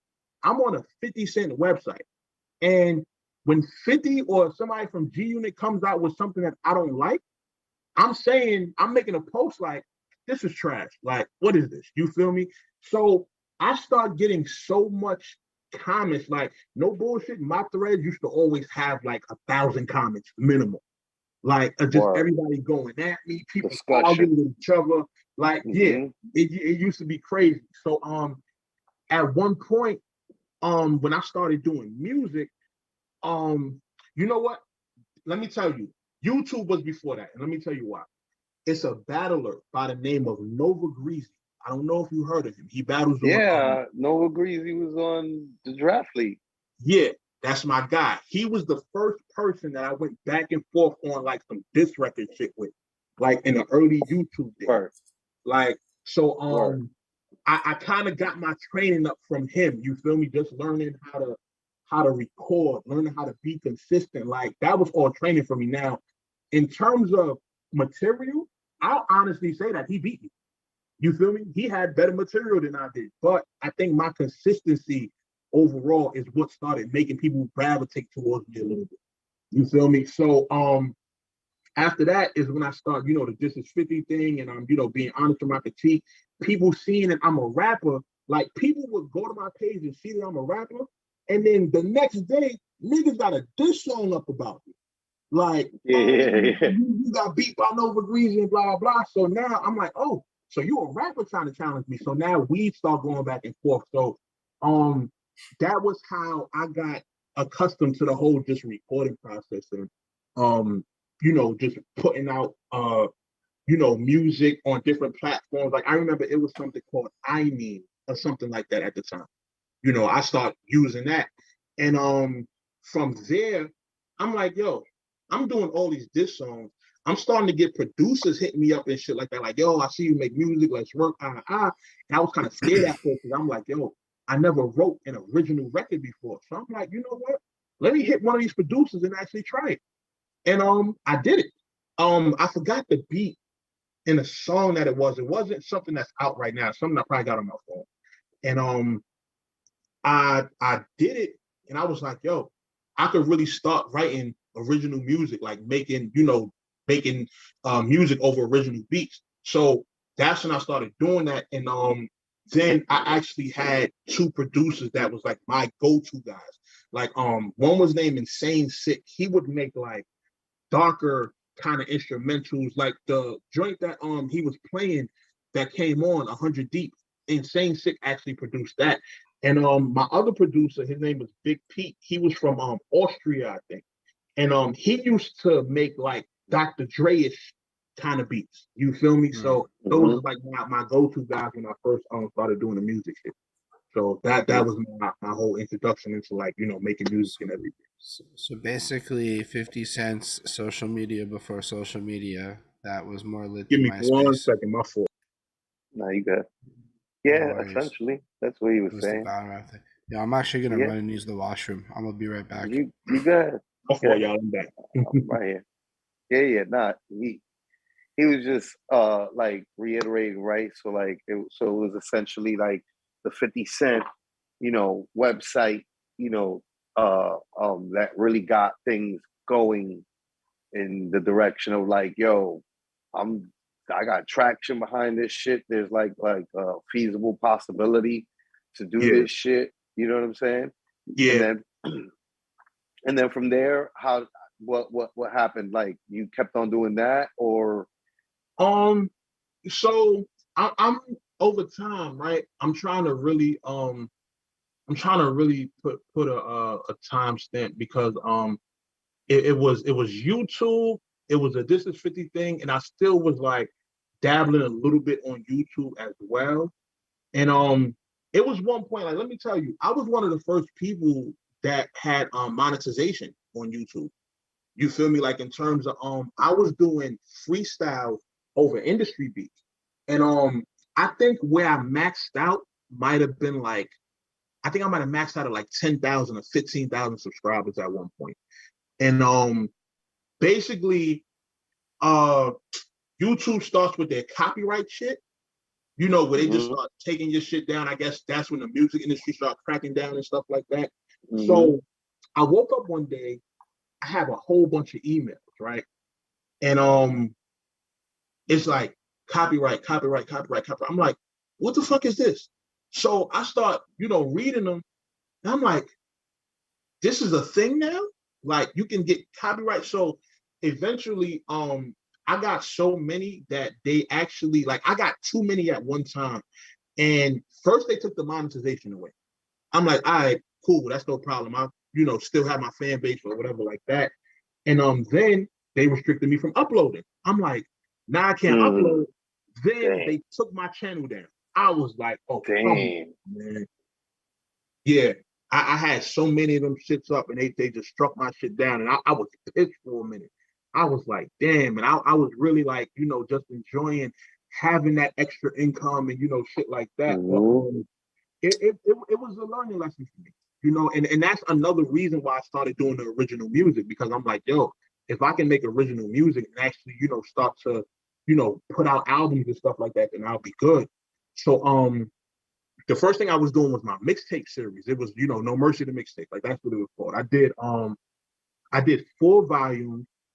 No, I did 3 volumes before I actually did my first project full of original music.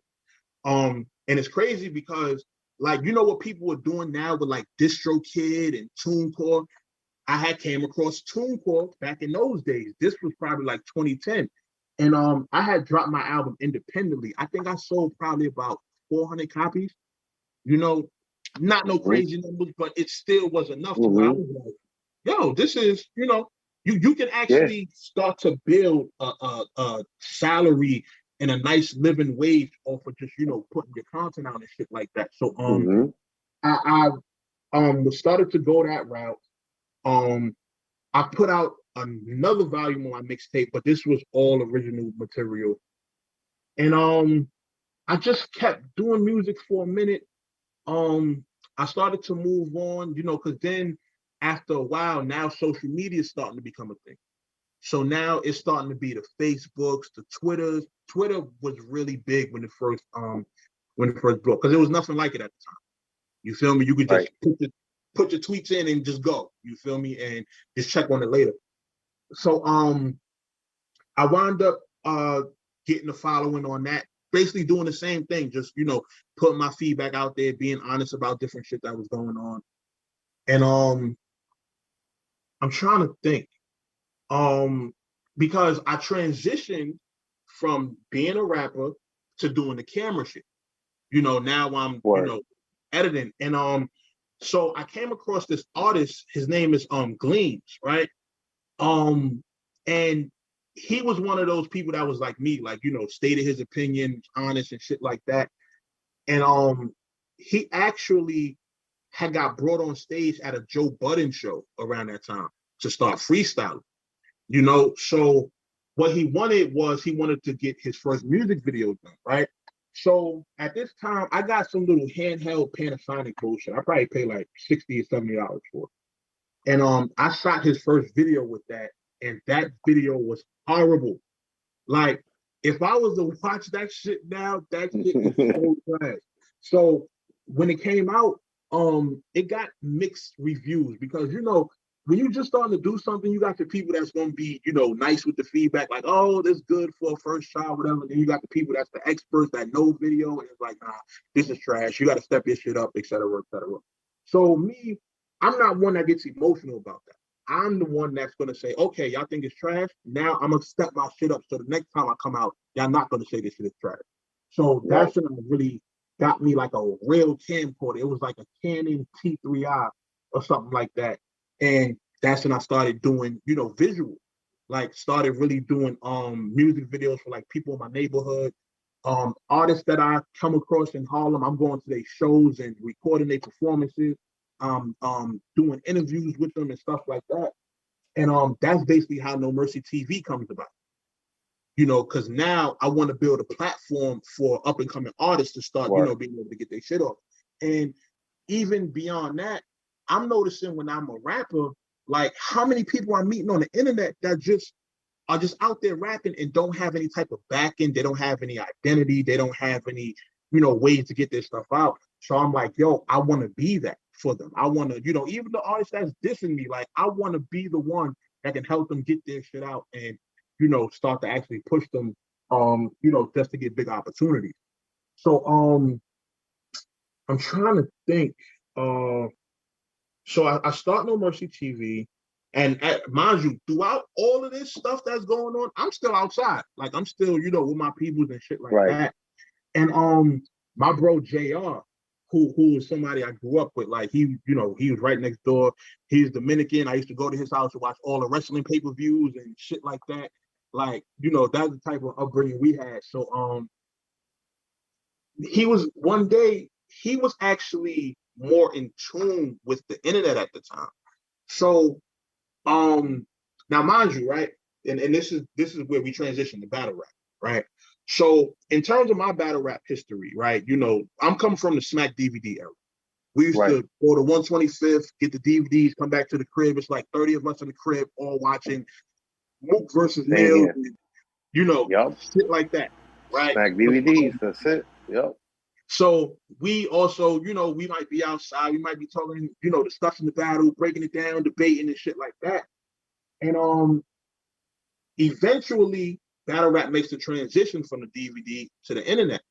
So because in that time of the transition, I didn't have real internet access, I missed that first wave of battles. Like I caught maybe like the tail end of grind time. You feel me? But I missed Lions then. I missed the key points in grind time that I should have. All the upcoming leagues that were out at the time, which were not bad. Like when Animals Attacked had dope talent. I took a lot of talent from when Animals Attacked. There were leagues all over that was like some pretty okay leagues. Like it was like, yo, you guys got some talent here, Like Hold on, let me get some light. But so yeah, I had missed kind of like that whole first early wave of battle rap. So the first battle I actually seen when it came to like the whole internet age and everything was Mav versus T-Rex. Word. That was the first one I actually came across because I started visiting World Star at the time. You feel me? So Mav versus Rex was the first one, and then I'm like, okay, so battle rap still has a platform out here. It didn't just die out, with the DVDs and shit. So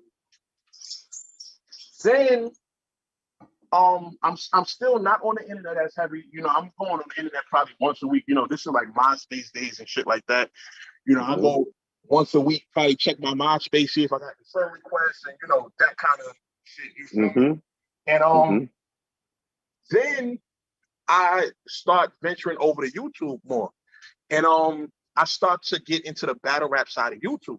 So the first battle I seen in the YouTube era was, I want to say, DNA and Sue Surf. That was the first one I seen. And then when I started to see, like, oh, there's battle rap events, like people are actually gathering and going to watch battles and shit like that. And then I'm starting to see the grind time battles and everything else that was around. So I'm like, oh, so battle rap really has been existing this whole time, and I've just been missing out. So, yo, no bullshit. I shit you not when I say I really went and I watched everything. Like, whenever I had free time, the first thing I wanted to put on was a rap battle. So I went and watched all the grind time stuff. I remember, I think Street Status was out at the time. Block City was out at the time, if I'm not mistaken. So I was just watching a little bit of everything. And my man JR, he was like, yo, you know, it's a lane for people to actually discuss battle rap on the internet. It's like, yo, you have the camera already. Just let's set that shit up somewhere. We just sit down and we talk about some of the battles. So because like we were doing it already, we just weren't doing it on camera. You know? Right. So we started doing that, and I'm trying to think what was the first event we did was Summer Madness 1. Summer Madness 1 with Surf and Shine battle, Hitman and Hollow. Like, we had watched a lot of the URL stuff together, like leading up to that particular event. And then our first video was a prediction blog for Summer Madness 1. Like, based off the information we collected on all the artists, we like, okay, this was going to win what battle, this the skill sets they got, et cetera, et cetera. And that's how we started breaking battles down. So after that, we went to the event together. So you guys, so your first battle rap blog out was like you covering Mook versus Iron. No, not that one. That was Summer Madness 2. Oh, that's right. Summer Madness 1. This was DNA and Calico and Math. Right. Yeah, Calico and Math. I think Tech 9 and Midwest Miles was on that card. Clips and Averb, DNA and X Factor, Surf and Shine, Hitman and Hollow. I think that was it. That was it. So we went to that event together, and then for a while that just became our thing of just, you know, just breaking battles down, setting the camera up. We actually going to events. You feel me? So this when I say what I say about the weirdos, like, y'all not even going to events. Y'all just doing this shit from the comfort of your homes, when we actually was outside. Like, we was putting feet to pavement. And we was standing at those, like, how all these events are quick now. They like 5 or 6 hours. We remember Summer Madness feet. It's funny that we consider that quick. Yeah. Because of what we've been through. Like, I remember Summer Madness 1, man. That was my first time going to a battle event. So I think I might have left my crib, like, I want to say I left my crib 11 in the morning, because my man JR was like, yo, this event gonna be packed. Like, it's a lot of, you know, popular battlers on there. So I left my crib like 11. I got down to Webster Hall maybe like 11:40, 11:45. And they didn't start letting us in till probably like 3 or 4 in the afternoon. And then we was there until 2 in the morning. You that shit's a job, yo. That shit's a bad job. Yeah. So I was just like, bro, like, that shit was we talking about, that's essentially like 14 hours. And probably like, yo, a majority of that 14 hours was spent on your feet. Yeah. Like, there was no sitting. It was just. Oh, and let's not forget, they didn't serve food in Webster Hall. Nah, they didn't serve no food. We didn't have food. And I remember being mad because I remember the waters being $5. Like the dollar waters that you get from the store, $5. Yeah, I'm like, $5. Oh, y'all niggas are well again. And it's crazy because, like, 8 I was hours like, in the event, buying $5 water is hungry. Yeah, Sore legs. yeah, And and it's my especially if you like, didn't know ahead of time. listen, if you watch the Hitman Holla versus Holla the Dawn battle, right, you'll see that they're not getting a lot of crowd reaction. That's because a lot of people started leaving. A lot of the crowd that was still there was tired of shit from being there all day.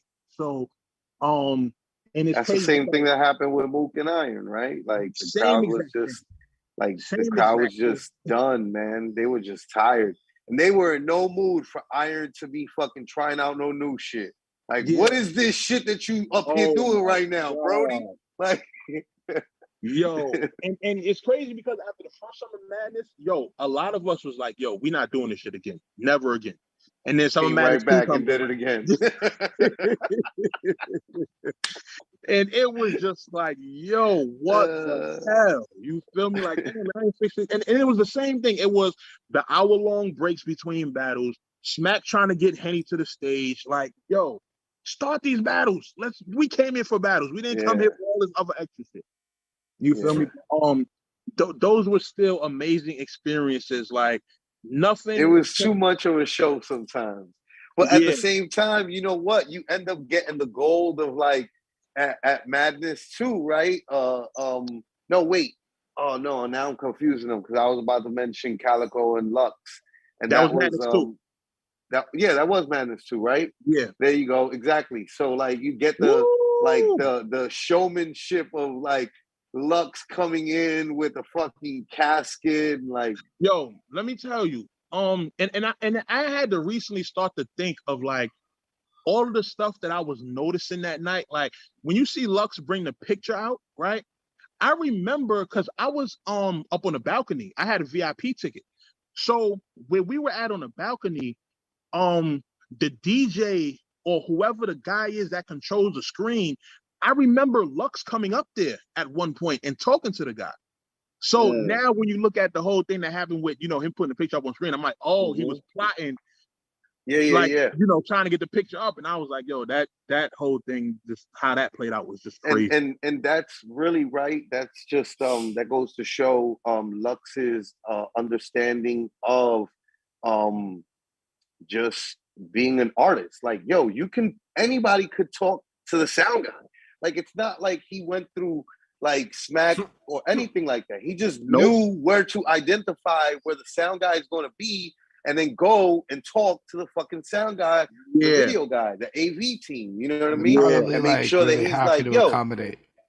Yeah, and they were probably really happy to accommodate because Lux is also like fucking fucking nice guy. You know what I'm saying? So like, I'm pretty sure he went and was really nice, and like they were like, he definitely absolutely not a problem. You want us to do what? When? Now we're a part of your show? Like, yeah, absolutely. Look, hey, yo, Lux hit him with the, yo, what's up, handsome? How you doing? And all that good shit. Right? Listen, facts. You know what I mean? So that was just a legendary night. Like if I could definitely say I got my money's worth both events. You feel me? I was there for Charlie Clips versus X Factor. That was in one of the side rooms in Webster Hall, but that was when Charlie Clips rapped that long ass round and the dude fainted on stage and all that. Like, I was there for that.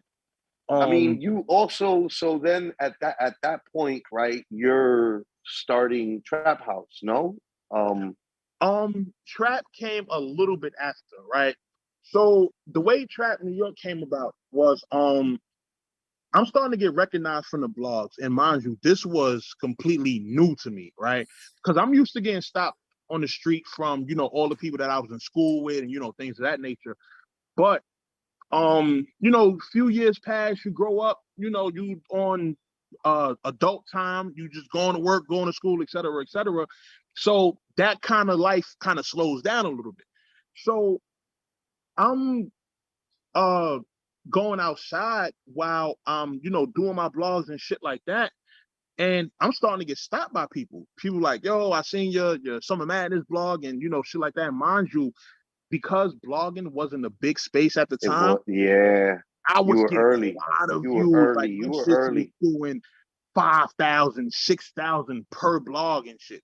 So you have a lot of people, like, even though that's not a lot of views, when you predated all the all the like performative acts, right? So like you preceded what's his name?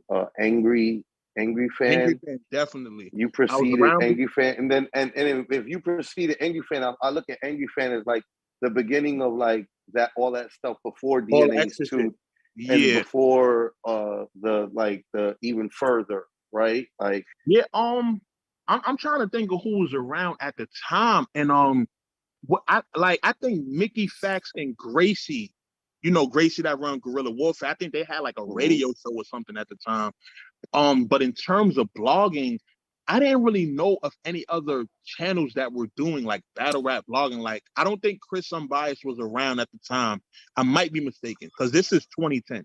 But I don't remember Chris being around. I don't remember Angry Fan being around.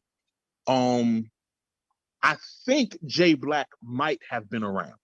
Word. He might have. You feel me? So, and it's crazy because just seeing the trajectory of his career and where he's at now is Yeah. like it's a great thing because we actually, I feel like we might have started around the same time, and just to see like how he's elevated. Of course, I'm not on that level, but I still took another path through battle rap. Nah, He yeah, I think it's equally commendable. You know what I mean? Like not everybody's path is to be the same, be the but like same. Right. each one is just as valuable, And Yeah, you carved out a super big lane for yourself. That's like think about it, like just from like being a fan of this shit. You know what I'm saying? And being like, yo, I see something, and I want it covered. I want to participate. And you put your money where your mouth was. yeah, that's a fact. And so when I'm getting stopped in the street, it's plenty of people that starting to ask me like, "Yo, you ever thought about doing a league?" Like I'm getting artists that are stopping me in the street like, "Yo, I rap. I want to know your opinion and stuff like that." So I'm like, a league? You mean do like what Smack doing? Hell no, I can't do that. I can't afford to book no Webster Hall. Like, how would I even get Webster Hall rented out to do a battle rap event? Right, You right, feel me? right. So I would never thought something like that was possible. And so at the time, me and Bill Collector start building a rapport, right? And they had Trap House PA out there, in Philly and all that. And I'm like, yo, I'm thinking about starting the league, but I'd rather do it in conjunction with people that I'm already fucking with. So Right. me and him, we like, yo, we're gonna do Trap House New York, So Word. when I put out the announcement blog about that, this is where my bro Peso steps in. Peso, he's the other half of Trap New York. Me and him running together. I was already running around with him doing camera work. He's mostly in the music industry, so he would be getting up with different acts, especially people on the come up. And our first actual piece that we did together was the first ever on camera interview with Smack and Beasley. Like at this time, I think this probably was 2010, around the same time. People had only had one or the other in the interview. Right. Nobody had Smack and Beasley together at this time. And Peso was the first one to really put that together. Now, the way it came about was he had a cameraman that was gonna film it for him, but he wound up having some emergency shit that he had to do, so he couldn't make it. So Peso reached out to me. And he was like, yo, I know you do camera work and video and shit like that. I got an interview with Smack and Beasley. You want to come film it for me? And that was like my first real interview media kind of, situation that I did. So when I put out the announcement that I was starting the Trap New York, he had been looking for something battle rap wise to be a part of. So me and him wound up making that happen. And then, it's pretty much history from there. And so that's your battle rap league, right? Yeah, yep. It's called the I Trap mean, New York now, not Trap House. I'm just asking it. Like, I'm aware that what it is, but because not everybody that may watch this is going to be fully aware of what that Yeah. means. So, in the sense, you basically started. Where do you guys like located? Well, we're definitely based in New York. We've had different venues throughout the years. Our most famous one was probably Funkadelic Studios, which was in I believe it was like on 40th, between like 8th and 9th or something like that. But Right. since then we've expanded to doing events in other areas. Like we've done Atlanta, we've done Connecticut, we've done Ohio. Those would be like the main three that we've done. We've done Jersey as well. So Dope. Work. Nah, so y'all Yeah. expanded even more. yeah, Then. we following that old grind time blueprint. Word. I remember Word. all them divisions at the bottom: the grind time South, the grind time Yeah, Midwest. nah, Like, that I always used to like, no slight to like upstate or DMV, but like I always felt like, yo, it was more important that it was like, yo, why we don't have a league in New Orleans? Like I know we as a people run fucking New Orleans, and that there's like, popping that city down there. There's got to be battle rappers there, like more so than be worried about like having a yeah, league, like, in places like that. I was always like, yo, we need leagues in places like this. You know what I'm saying? Like other places that are like us. Tell us some of the battles that you hosted, that you put on, that are like some of the artists, some of the battle rappers that are like somewhat known now. okay, so if I'm gonna run down definitely the resume of battlers.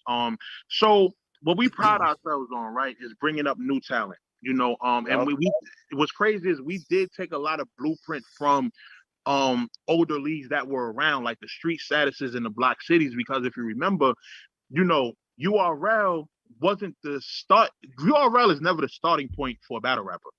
Right. Even from the early days, it was No. never the starting point. They always got their talent from other places.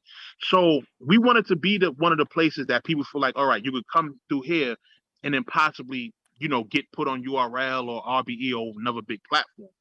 So we kind of adapted a lot of the stuff that like the block cities and all those leagues were doing. And so some of the more notable people we had, Excel, Dot, Gaddafi Green, Chris Doves. Like these are all guys that they started on the Trap New York, right? But there's also other guys that came from other platforms where they might not have been elevating quickly, and they came Mm-hmm. on our platform and got lit. So you have like Prez Mafia, J Murder, Show Off, Ash Cash, just those different types of people that they came through. Some big names. Those Huh? are those are like those some big names. Those are some respectable names, yo. That's like to Yeah. be proud. You know what I'm saying? Like to be able to have had like a hand in not only like bringing up and breeding like Excel, right? But like to also have had a hand in bringing J Murder to like a stage that's gonna like help him elevate, past where he had already started at, like Yeah. those are like stripes to be proud of.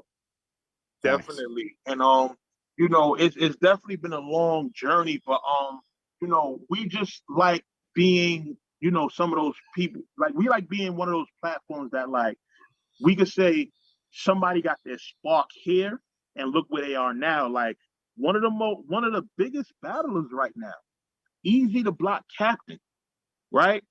One of his earliest important battles was with us. He battled Dot with us. You know, Right. Word. and K Sean was in the building. Like it was a lot of notable names in the building at the time. And now it's crazy because at one point that battle probably capped off at like 5,000 views. That battle is at 100,000 views right now. That's Mm. crazy. You That's know? that's growth. That's incredible growth. Yeah. But see, this is the thing. With our eye for talent, we're one of the first platforms to see a lot of these guys, right? So that's why now So when what we do have you? a lot of these big battles that's like doing these crazy numbers, like you see we see the artists early on, they might move on, they might go to other leagues and make their rounds and Mm-hmm. try to get on however they could. And then once they finally do pop off, people start going back and watching a lot of their older stuff. So this is why, like, Yeah. even with the Easy versus Dot battle, we done changed like the branding. We done changed the title on it, the thumbnail, just so it could be more modern and recognizable. So when people go back to look at it, they could see, where he came from and stuff like that.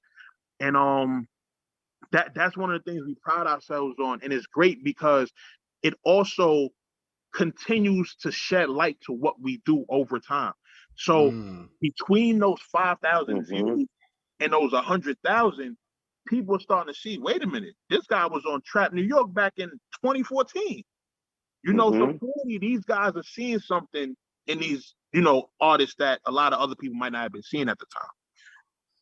So where do you find the people before they become the people? So if you're where they go, just get started, where do you go to find the people before they get started? Well, it's a wide range of things. Like there's sometimes where we might see people on a certain platform and we might feel like, yo, this guy's fire, but they might be on a platform that's probably like struggling. The platform's not really promoting or pushing them. And we feel like, yo, we could probably, do something for you if you down to, take the opportunity. So we'll have moments where we reach out. Most of the time, I want to say 80% of the time, the artists are reaching out to us because, the artists, they're fans at the end of the day. So they're watching their friends' battles. They're watching, the some of their favorites. Like when we bring, like the big names to battle on the cards, like we bring the Shotgun Shugs and the Daylights and, shit like that. A lot of people, the whole culture's in tune. So they're like, yo, if the Trap New York is doing this for this artist, they could probably do that for me. And that's when they reach out to us and, we'll start to work with them and things of that nature. But it's really as simple as hitting us on social media. You understand? Just look up the Trap New York. It's easy to reach out to us. We not, we don't leave you on scene. We don't leave you unanswered for weeks and shit like that. Like you reach out, you're gonna get a response. You feel me? And we're gonna try to work with you to see, how we can help you, elevate your career and everything. And that's just been our formula for the whole 10 years. Like we've never tried to compete with anybody. We've never tried to say, hey, this is what these people are doing. Let's do what they're doing to try to match their numbers or shit like that. Nah, we just continue to, our goal is always putting on talent. Like that's never changed. So we might change the way that we do it over time. There was a time where people like, all right, so the process of battling a big name, right? Of course, big name battlers have to be paid to perform on your platform. Right. But the best way to do it is to let your artists work, let them build up a couple battles on your platform, and let them do great in these battles. Not average. Let them actually show that they're ready for next level. Like this is why Excel, he will always be the golden child of the Trap New York because he followed the blueprint perfectly. He did, I want to say 3 or 4 battles. He showed that his pen was elite. And we was like, you know what? Let's get him Daylight. Let's see if we can actually pull this off. Get him one of the biggest battlers in the game. And if you remember, Daylight had a slogan at the time. If you don't have my 500, I'm going to clap this shit up. He was really, with his big name, running around doing battles for $500 in 3-round battles. So I reached out. And mind you, I already was building a rapport with him. I think I was playing like Call of Duty or something with Daylight. And I was like, you know what? Let me ask him if he would actually do a rap battle for us. And sure enough, he did it. And that's, how Excel got, his big name. So it over time, you start to see other leagues, and now anybody can just pay a name to battle. Right. Like these leagues are not going through actual development process. Like they see what we do and they think, oh, y'all are doing this for ticket sales, y'all are doing this for views. No, we're doing this because the artists done earned their way. They earned that shot to show that they're ready for the next level. So let's see what they do when this big name is in front of them. But you have a lot of leagues that now anybody can just say, hey, I got this money. How can we get Shotgun Shug? How can we get Dot? How can we get Excel or whatever? But the problem is you're not ready to stand in front of these guys just yet. So you have some artists that end up paying for maybe 20, 15 different big names, and they got all these names on their resume. But they ain't excelled. They ain't excelled anywhere. No, pun intended. You know what I mean? You feel me? So we always just, it's like when everybody's going right, we going left, and vice Right. versa. You know, we don't want to get lumped in with the guys that are just doing the paying for name shit. So we say, hey, we'll go back to the ground level. We'll just let everybody continue working, battling each other on the lower scale until this whole phase of buying names or whatever goes away, and then we'll get back to, you know, doing our shit. You know? And you've been doing that for quite some time because, right, like essentially you were the entire time busy. On the channel you have even Adi. Was that like fresh out of his situation or before, right before his situation or something like that? But like the point that Um, I'm really, you talking about when he was battling on the track? yeah, he battled Cakes, I think, right? Yeah, he battled Case. He battled a few people. His first battle with us was this dude named Detox. Like he actually main evented our first event. Word. He main evented our first event. He Detox battled. Yeah, or yeah, Detox was like, yeah, yo, Detox. I couldn't stand Detox, yo. Something about Detox just rubbed me the fucking wrong Nah, way, let me tell you, Detox and used to have his ways, man. He used to be yo, wild, like wow for the night. And he came to me with like no battles at all on the like resume, and I'm like, I'm gonna give you a shot, bro. But like, he would be acting like he was supposed to be headlining. I'm like, yo, you got to put on better performances, bro. If you want to be headlining, like you got to be serious. yeah, And that was like the beginning of like the performativeness of the yeah, battle rappers with their personalities towards like the league runners. And I was just very like, bro, I ain't no league runner, bro. Like I'm just here doing what Penn needed help with. You know what I mean? Like yeah, looking out for the family, like making sure that like if we out here, we're gonna be, same thing. That's why I understand, farming, and like finding the talent and like I remember I used to show up to like other like smaller leagues like when animals attacks with like a Yankee jacket on, like on some real like, yo, we recruiting, son. You know what I mean? Like you coming to the Yankees, son. You know what I'm saying? Like, yeah. so but I understand, like, but I also understand dealing with motherfucking Detox and shit. Yeah, yeah. So he was definitely one of them first ones, like in terms of that whole experience, like, and everything water under the bridge now, like we good. But so yeah, he Yeah, battled he's a good kid. I know that he don't mean bad. Like yeah, he's he more so passionate than anything. he's passionate. Yeah, And, yeah, and and and it's rightfully so. Like when you're passionate and plus you're like super confident in yourself, like so that's what it was. But so yeah, it was Adi Boom versus Detox. Um, then it was Adi Boom versus Skull, which we actually dropped on Battle Rap Arena's channel at the time. Cause word.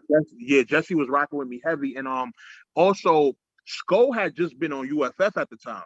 So we kind of wanted to give Adi Boom that look. So we was like, yo, we dropped this on Battle Rap Arena, this would do a lot of numbers. And Word. I think And at it the did. time it might have did like 20,000 or something like that, which was good. You Good. feel me? So and then after that was when Adi Boom got his PG. Word. You feel me? So he had definitely came back. I want to say like maybe once or twice after that, did a couple battles. He did the Cakes battle, he battled Dot, um, he battled Av too, but him and Av happened in VA. Like that was a whole nother event that we just happened to get the footage.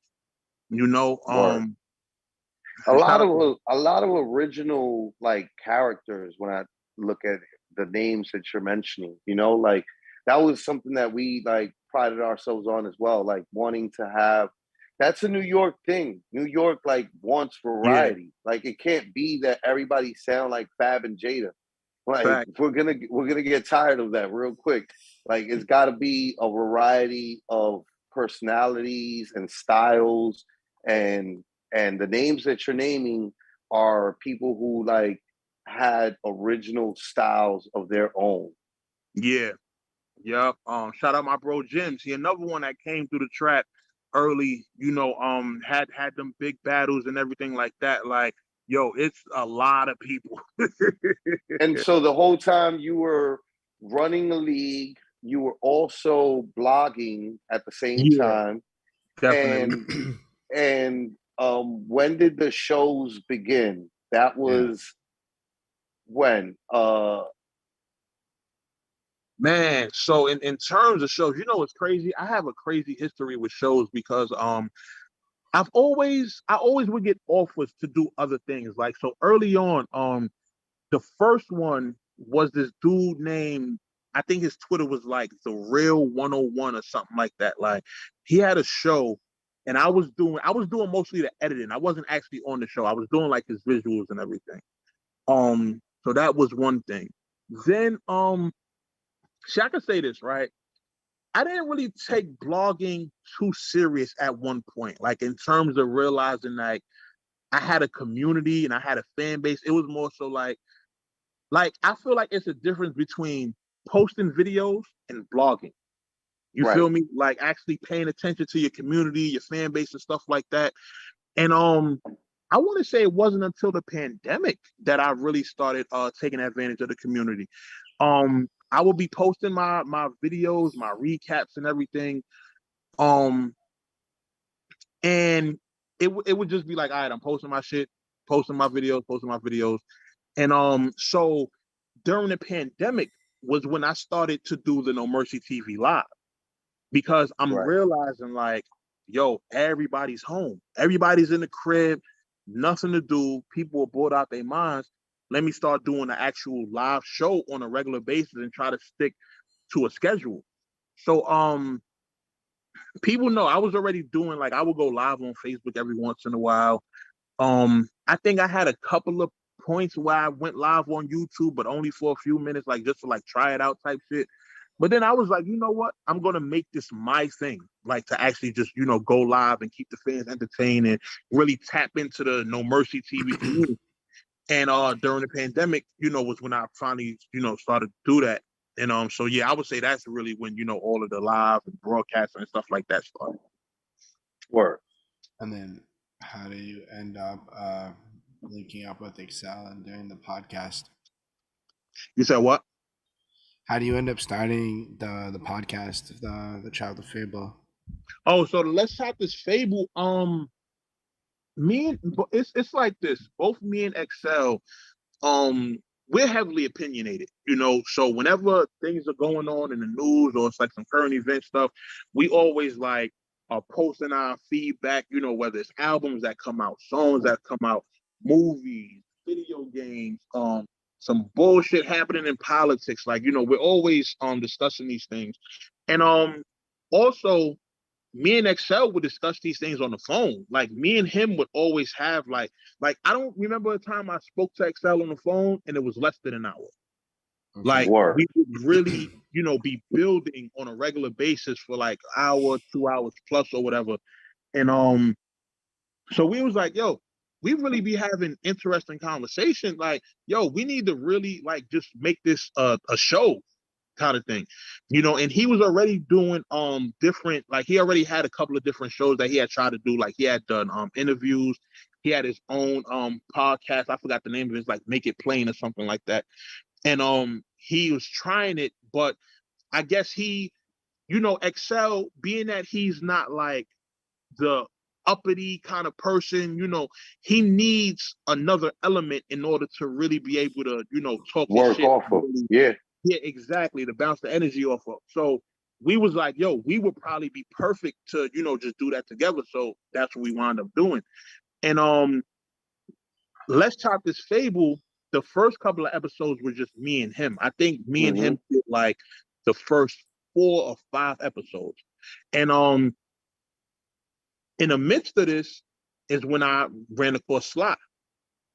He had started battle rap blogging. He started doing content about the weirdos that I was going after. So I was like, oh, this guy knows his shit. Plus, me and him got the same people that we're against. So I started to, reach out to him and, tell him I like this work. And, we started discussing shit and stuff like that. And what I liked about Sly was, despite the fact that we were communicating or, building a rapport, he was still honest with me about certain things that he himself may not have liked that I was doing, such as like, the flagging channels and videos and stuff like that. And even I had put him on the game about the same thing. You feel me? So but that didn't stop us from still continuing to build. Right. I respected the honesty. No, I wouldn't. I'm not a person that, somebody's being honest with me, I'm going to be like, oh, well, fuck you, and, shit like that. Nah, I'm going to take it into consideration, or we can just agree to disagree. Exactly. And that's kind of how we started building. So me and Excel, we was doing the Let's Shop the Stable show, and I was like, yo, I got one person who I think would be the perfect element to add to this fit. Yes. Right. And I said, yo, I'm bringing my bro Sly. You feel me? And it's just been history since then, man. It's just been history since then. Like them two, got along immediately. And one thing I can say about our show is like, it's not like you won't see what happened like with Joe Budden podcast, like with the Rory and Maul. Like this is percentage. Like each of us got a percentage. Of course, me and Excel got the bigger percentage, being that we started it off. But Sly still has a nice percentage. So when you see us get one of them nice, big, multi-million-dollar deals or whatever, trust that everybody's gonna be well taken care of. Mm-hmm. You feel me? Nice. So it's one of those things that we really early, like we talk about that in our chat. Like when we see shit like this, we are always saying like, yo, we can't go out like the niggas did. You feel me? Like we have a very great aesthetic. We got, great chemistry. And this show, if you remove one of us, like we've put it like this, there have been shows, right, where it's been one of us missing. It might have been Sly and Excel just doing the show. It might have been just me and Sly doing the show. It might have just been me and Excel doing the show. The show is never the same. The same without like all three of y'all. Nah, big facts. Right. I can attest to that. Yeah. As a viewer, I can attest to that. Yeah. So we know that. We're very aware of that. And we always are going to try to keep it that way. You feel what I'm saying? So like I said, like even when we get like a big multi-million-dollar deal, we're going to continue this show. It's going to be three of us. That's the only way that this is Let's Shop This Favorite, That's amazing. Yeah. That's good that you figured all that out before anything came out, so you're prepared ahead of time and actually learn the lessons. Yeah, because we watched the landscape, man, and I've trust me, I've thoroughly watched those Joe Budden podcast episodes, even the episode that he took down where he was going in on Rory and Maul and stuff like that. Like I've paid attention to a lot of that, and I'm like, yo, I never want us to have to go down this path. Yeah, so it's just about being transparent, and you know what I mean, like doing good business. That's all it really is. Yeah. It just sounds like there was not a lot of transparency on Joe Budden's end with them. And I mean, I get it, but it's also one of those things where like I don't think that like everybody else necessarily understands either. You know what I mean? Like I get Joe Budden's stance on it too, of like, yeah, but like I'm Joe Budden's and y'all were fucking nobody before me. So like that is why the show is mine. And it's not, it's the Joe Budden podcast. But like at the same time, like they built something together, and like fair is fair. Like when you build something together, like you should make sure that guys have transparency and access to everything. You know what I mean? Yeah, exactly. That's where I think he like might have dropped the ball and like not been fully transparent with them where he should have been. Yeah, it might have also been a situation where the guys weren't like it's kind of like the locks with Puff, right? Where like, yo, you signed, you knew what you were getting into. It's just now that things are lit, now you want to see the books because now you're starting to like, feel. But when you first got on, you agreed to fucking jack shit. And so it's just one of those things where like, and I don't think that we live in a very unforgiving time nowadays. Like we're like as a people, we're like so quick to like, let our opinions on something be known without really like even knowing all the, like facts behind it. It's just one of those things where like people get roasted fast as fuck with a lot of shit. You know what I'm saying? That Yeah. it's just like, And you know, with us, like, even like, all right, take for example the fact that we did do, you know, the first 4 or 5 episodes without Sly. We don't care about that. Like, when we really get to, you know, we don't care about trying to get all specific with, like, you know, how we break money down and shit like that. It's just, yo, this is what the percentage is, and this is how we going. Like, Right. at the end of the day, when we move on with this show, it's all coming with us, like, as a package deal. So, yeah, you know, whatever we get off of the entire content library, your percentage is based off the entire thing. It don't matter if we did 4 or 5 shows without you. Like, you're still Right. going to get your rightful percentage that we agreed upon. You understand? So, even like, I know we had the recurring joke on the show, like, oh, Mercy stole the monster money and shit like that. But no, we actually bust down a nice bag yeah. from Monster. You feel what I'm saying? So, you know, just even having that experience of signing like a nice corporate deal together where we, you know, take our percentage and we get our money every month and shit like that, that was a great experience. You feel me? Because I've never did anything like that before. So that is like your first foot into getting into the industry. You know, and we want to get more of those bags. We want to sign more of those deals and shit like that. So we definitely going to keep this shit going. Like, this ain't no short-term thing. This is like for good. Let's go. You feel me? Yeah. You feel like this is like, you're like, yo, all the other things I do have to take a back seat to this now, because like this is the like thing that's like for surely bringing a bag and feeding family. Or no, you still feel like I can Ain't just no keep on doing everything? listen, everything. I'm trying to get everything lit. You feel me? Or, like, even though you got to think about it, because the show, I mean, now we doing it twice a week.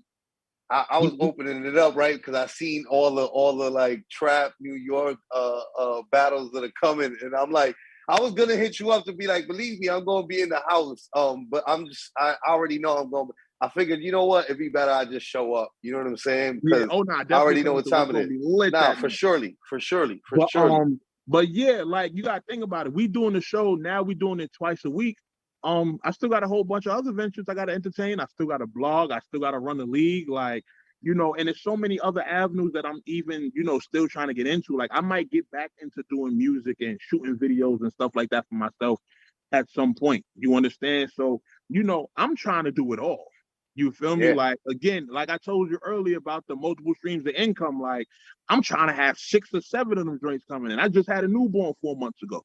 You know what I mean? Yeah. So I'm trying to make sure he could feed his Big facts. grandkids off of everything I'm doing. You And know? he out here slapping the shit out you left and right and shit. So Oh we all know, God. like, we gotta make He sure terrorizes me daily. You feel me? Yo, kid smacks are like, baby smacks are like the most disrespectful, because you know, for some reason they have like this like real Bruce Lee energy in them, and you don't see the smack coming. So like, when by the time they're like 6 or 7, it's like you see them winding up and coming and running. But like when they like newborn like that, you don't see it. It's just like this quick whoosh. No, That's but let just me like, tell yo, you, what yo, the with my fuck? son, it's not the slap. It's the headbutt. Oh, the headbutts. Oh Facts, my facts. God. I will be holding him and he'll just like, I'll be just looking the other way for like 2 seconds. He'll cock his head back and bang. I'll be like, yo, what are you doing? Like, do you understand that if I go down, you go down too? Like, you need to be careful up here, buddy. The hell? Like, he gonna do Uncle Excel proud and shit. Be mad MMA by like 6. Oh my God! I definitely know I'm gonna teach him, you know, how to defend himself real early, man. Because that's gonna be one of the things. And everything that I teach him, like when he grows up, I'm gonna more so use it as a bonding experience. Like, I'm not trying to take over his life or try to like force him to do certain things. Like, I want to do things with him and be doing it with him. Like, you feel what I'm saying? Like, really building that father and son bond. Like, and we've already have been bonding on some like, yo, I'm like the cool parent. You feel me? Like, he know when he with moms, it's getting the diaper changed, getting fed, getting washed, it's business time. But the second he see daddy, his face is lighting up because now it's playtime and shit like that. So right. That's amazing. Now that's dope. Yo, it's good. It's a beautiful thing seeing, like, I feel like our generations are all like taking a active role that we feel like might have been missing from previous generations. You know what I'm saying? Like, yeah, there was like even if you didn't have a parent missing, right, or like a parent that wasn't active, it was just back in the days. It was a lot more like, yo, you had to do a lot more to like feed the family, and Right. and our parents were also just they lived in a different era, right? So like they didn't fucking know, like I give yeah. my parents slack all the time when I'm just like, yo, my siblings sometimes be, trying to be harsh. So I'm like, yo, you gotta chill out, bro. Like, they didn't know this For shit back real. then. Like, they didn't know. They were raising us Yeah, in the savage ass and and 80s, in and, the and see savage ass that 90s. Like, you it's got to think different. about it. Like, I don't want to raise my son under like the tough love that we had. Like we come from, nah, go get the switch, go get the belt. yeah, Like yeah. no, I want my son when he makes a mistake to like know that he could come to daddy, he could come to mommy and Yeah, tell him instead of like, being yo, I afraid, messed up. which is what we Exactly. used to be, is Cause look, afraid of I talking to our started parents. I started lying to my mother because I was afraid I was gonna Yeah, get my ass whipped. Right. yeah, me too. Yeah, absolutely goddamn right. I would lie about everything I knew I was gonna get my ass go behind. That was For like, real. I know if I So tell you this shit, you're gonna beat me. So let me just not tell you this shit, goddamn it. yeah, exactly. So I never want that to be a thing with my son. Like I want him to always like I'm your parent, but I also want you to look at me as your friend. Like you could come to me and not feel like you're going to be judged for the things that you do. Like I understand you're young, you're a kid, you have to grow, you have to make Right. mistakes. Like you have to put your hand in the fire to know that you can get burnt from it. You feel Yeah, me? So yeah, I want him to be able to be comfortable, come to me with those mistakes and everything, so I could teach him. All right, this is how you handle this situation. You feel me? yeah. I definitely do. So, like, do you have anything like else that you want to like add as the cherry of this cake that we've had in the conversation? Like, any last updates or announcements or anything? Well, one thing I do want to just tell everybody, like, yo, I'm like the living testament of stand on your square, stay with your morals and principles, and just continue to grind. Like, it's gonna work out. You feel me? Whatever you do, Or whatever you're passionate about, like the name No Mercy, like it really initially it came from a close friend of mine named Jermaine, and rest in peace to him. Like I lost him, early. But he gave me the name No Mercy because it was just like, yo, you always ambitious, you always going after the things you want. So No Mercy for me is short for show no mercy in achieving your goals and dreams. Like don't let nothing stop you. Always go after, the things that you want. So with me, it's just the thing about like not giving up, no matter how quote unquote bad my numbers are or how many lack of views I get or whatever the case is, I'm still aware that I'm one of the most respected opinions, in the field that I'm in. So I know that still means something. Like my peers respect me. I don't care if y'all Right. motherfucking weirdos that, all the fans love and y'all the mm-hmm. motherfuckers that's, dressing up in judge robes and tooth costumes and shit. I don't care that they fuck with y'all. I'm outside Facts, with the people. Like facts, the Dutch Vegas watch my content, the Sarah Connors, the Poison Pens, the John Johns, the facts. Debos, Right. the J Blacks, like those kind of people, are in tune with what I got going on. So that's what I really care about. You feel I me? told Like, Math about y'all, so Math might have checked y'all out too now. yo, You know what I mean? what's crazy? I was the first person that had math on my platform blogging. Um, Wild. If you go mm, back and you look up a blog, it's like Math, Bill Collector, and D Chambers. Also, Math responding to Dose. Like when Dose first came out, and said he wanted to do the rematch. Math did that sit down blog with me. It's a big ass No Mercy TV sticker on it. You that's feel me? That's crazy. So dope. yeah. That's So and dope. look at what Math is doing now. Yeah, You nah. know what I I was mean? when So he came by like my album release, and I was talking to him specifically about shows, and I was telling him how like his shit to me is up there like with like to me. I watch Drink Champs religiously. I Yeah. watch his show religiously, and then I mentioned you guys, and he was like religiously, and he was like, "Wait, who?" And I was like, let's shop the Fable. I was like, it's with No Mercy, Sly, and XL, and uh he tried to be like, who with XL? I was like, come on, man. Like, you know, Yo, Mav's a yo, typical Brooklyn nigga, man. yo, yo, as soon as he did it, I was like, you know, XL, Team Hobby, battle rapper, bro. Like, And then XL was on his show before, like, you feel me? But I'm not gonna lie, I'm extremely proud of where Math is because like he's showing that even someone coming from the battle rap space right, can do what Joe Budden and Nori and all them other guys. right, right, You feel me? right. Like, look at Mav's show. Like, look at I'm looking at right now, right? With what's going on in Jesus and Mero. I seen that. I go to my YouTube and Math is dropping the Mero interview. I'm like, yo, Facts. Math got I it. knew about that too. The person that set it up is a friend of mine, and Okay. I knew. It's crazy because I was supposed to have access to Deezus and Mero's set to shoot music videos, but now I don't know if that's still on the board. Now that like the show's about to be canceled and shit, right? Yeah. I don't know if that set's even gonna be there next month when I was supposed to be going to use the shit. Hilarious. Yeah. But it's good to see Math. You know, it just like I said, coming from the battle rap space, doing what he do, like even that's motivating for somebody like me.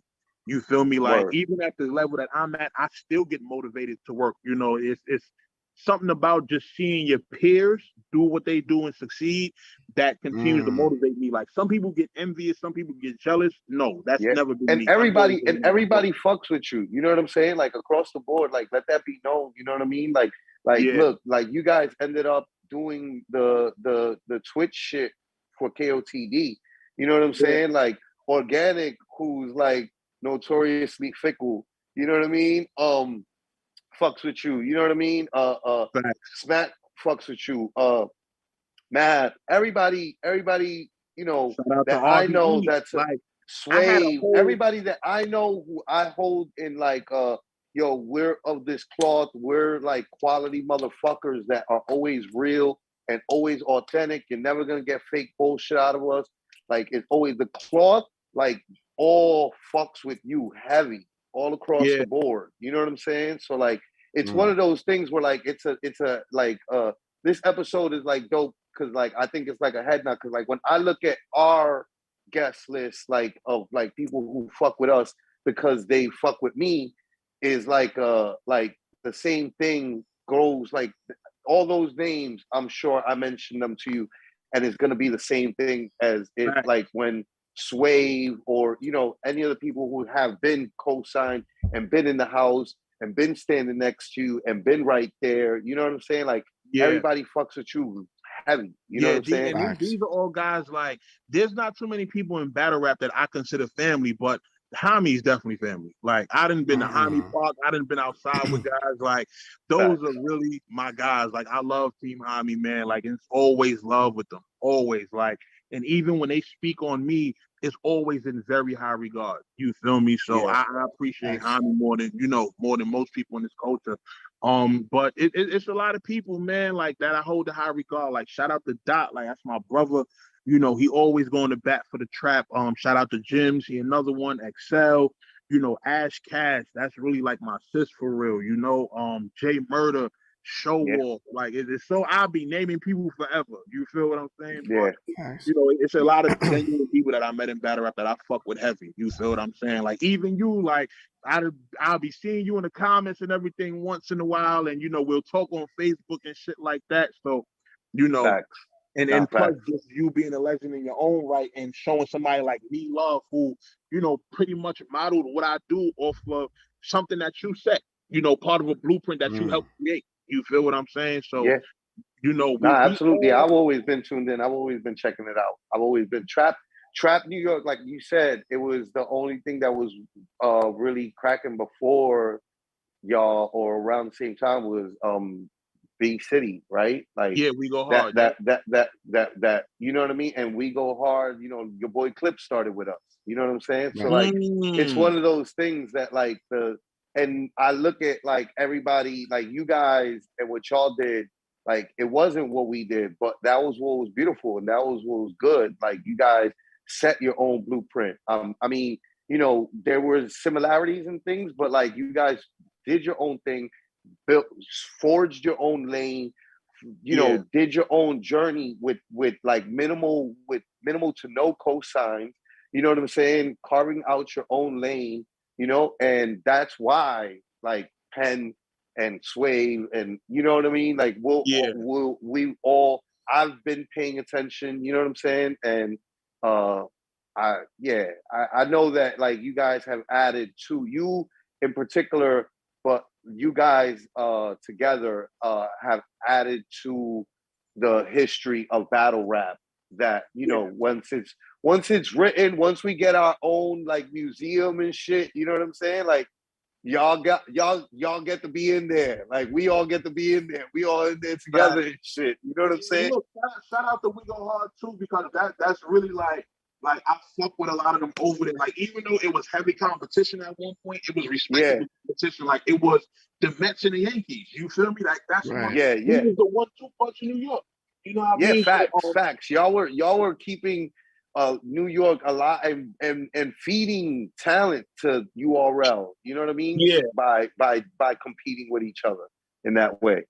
Yeah, and people used to think it was like real beef. Like City is my guy. Like me and him talk. We don't even talk about battle rap half the time. We talking about video games. We talking about movies and shit like that. Like that's really my brother. You feel me? So, you know, salute the We Go Hard. Everything they got going on. I'm actually gonna start popping out to a lot of the events and stuff like that, just to show that love. You feel me? So yeah. But, I think the older we get, the more responsibility we feel in like making sure that the flowers are distributed properly and that we're all doing our due diligence in like spreading our energy to those who deserve it more so than focusing on those who didn't deserve it, you know? Facts. Yeah. Right. For real. Yeah. So we definitely appreciate you coming through, No Mercy. No problem. I appreciate y'all having me on, man. For real. Like, you know, it's always dope to be able to just like be on a platform with people who, even if y'all don't have like a super crazy rapport, talk every day, it's still people that you're familiar with. You feel me? You can be yourself and not feel like it's like just like from trying to media train type of interview. Like, nah, when you first came on, y'all talking about the Giants and shit like that. Like, we can have a conversation about that like that. You feel me? So I appreciate y'all bringing me on, man. For real. Nah, I appreciate you taking the time. Pixie double O. Oh, Pixie, shout out to Pixie. Was in the comments the whole time, came through, showed wild love, was like, hello, Mercy. We have fun on Chop This Fable, LOL. I love battle stuff. My bad, Pixie. I couldn't see the comment. So. Yeah, all good. If Pixie would have said anything that was like, you know, relevant to like, you know, that needed to be asked, pertinent, but I was definitely gonna make sure that to let you know that they was in the chat and whatnot. You know what I'm saying? I appreciate you. For real. So shout out everyone else who was watching too in the various places you're at, and shout out End of the Week for hosting this. We're on their Zoom right now, so make sure you go follow them at eodub.com, and then you can find all their stuff. And I believe your Instagram is No Mercy Harlem. Yep, Instagram and Twitter, No Mercy Harlem. Also, you got the link tree thing or whatever there that leads to all the stuff. Yep, all my links there. And shout out to the next trap event, man. August 14th, Bars Over Bullshit 7. You know, that's one of our marquee events. Like, you know how everybody, you know, URL got Summer Madness, RBE got the Max out. Like, Bars Over Bullshit, that's one of our, you know, long-running series where we, you know, we bring out the heavitweights. We got Dot versus Prez on there. We got J2 coming back. We got J Murder coming back to battle West Crave. So definitely gonna be a lit event. Event. Yeah, sounds dope. I'm definitely gonna be in the building for that. Oh yeah, trust me, I cannot wait. That event's gonna be crazy. Appreciate everyone. Again, thank you all for watching this, and make sure that you follow No Mercy. And if you happen to be in New York, definitely make sure to check that out. I'll be like from afar pretending I can be there. But that's just kind of how it goes sometimes. But yeah, definitely thanks for coming through again. And yeah, just wanted to say live long and prosper to everybody. All right, man. Gang, We gang. out. See y'all soon. Peace. Be safe. All right, man. Cool. You good? All right, I'm gonna run to the bathroom again.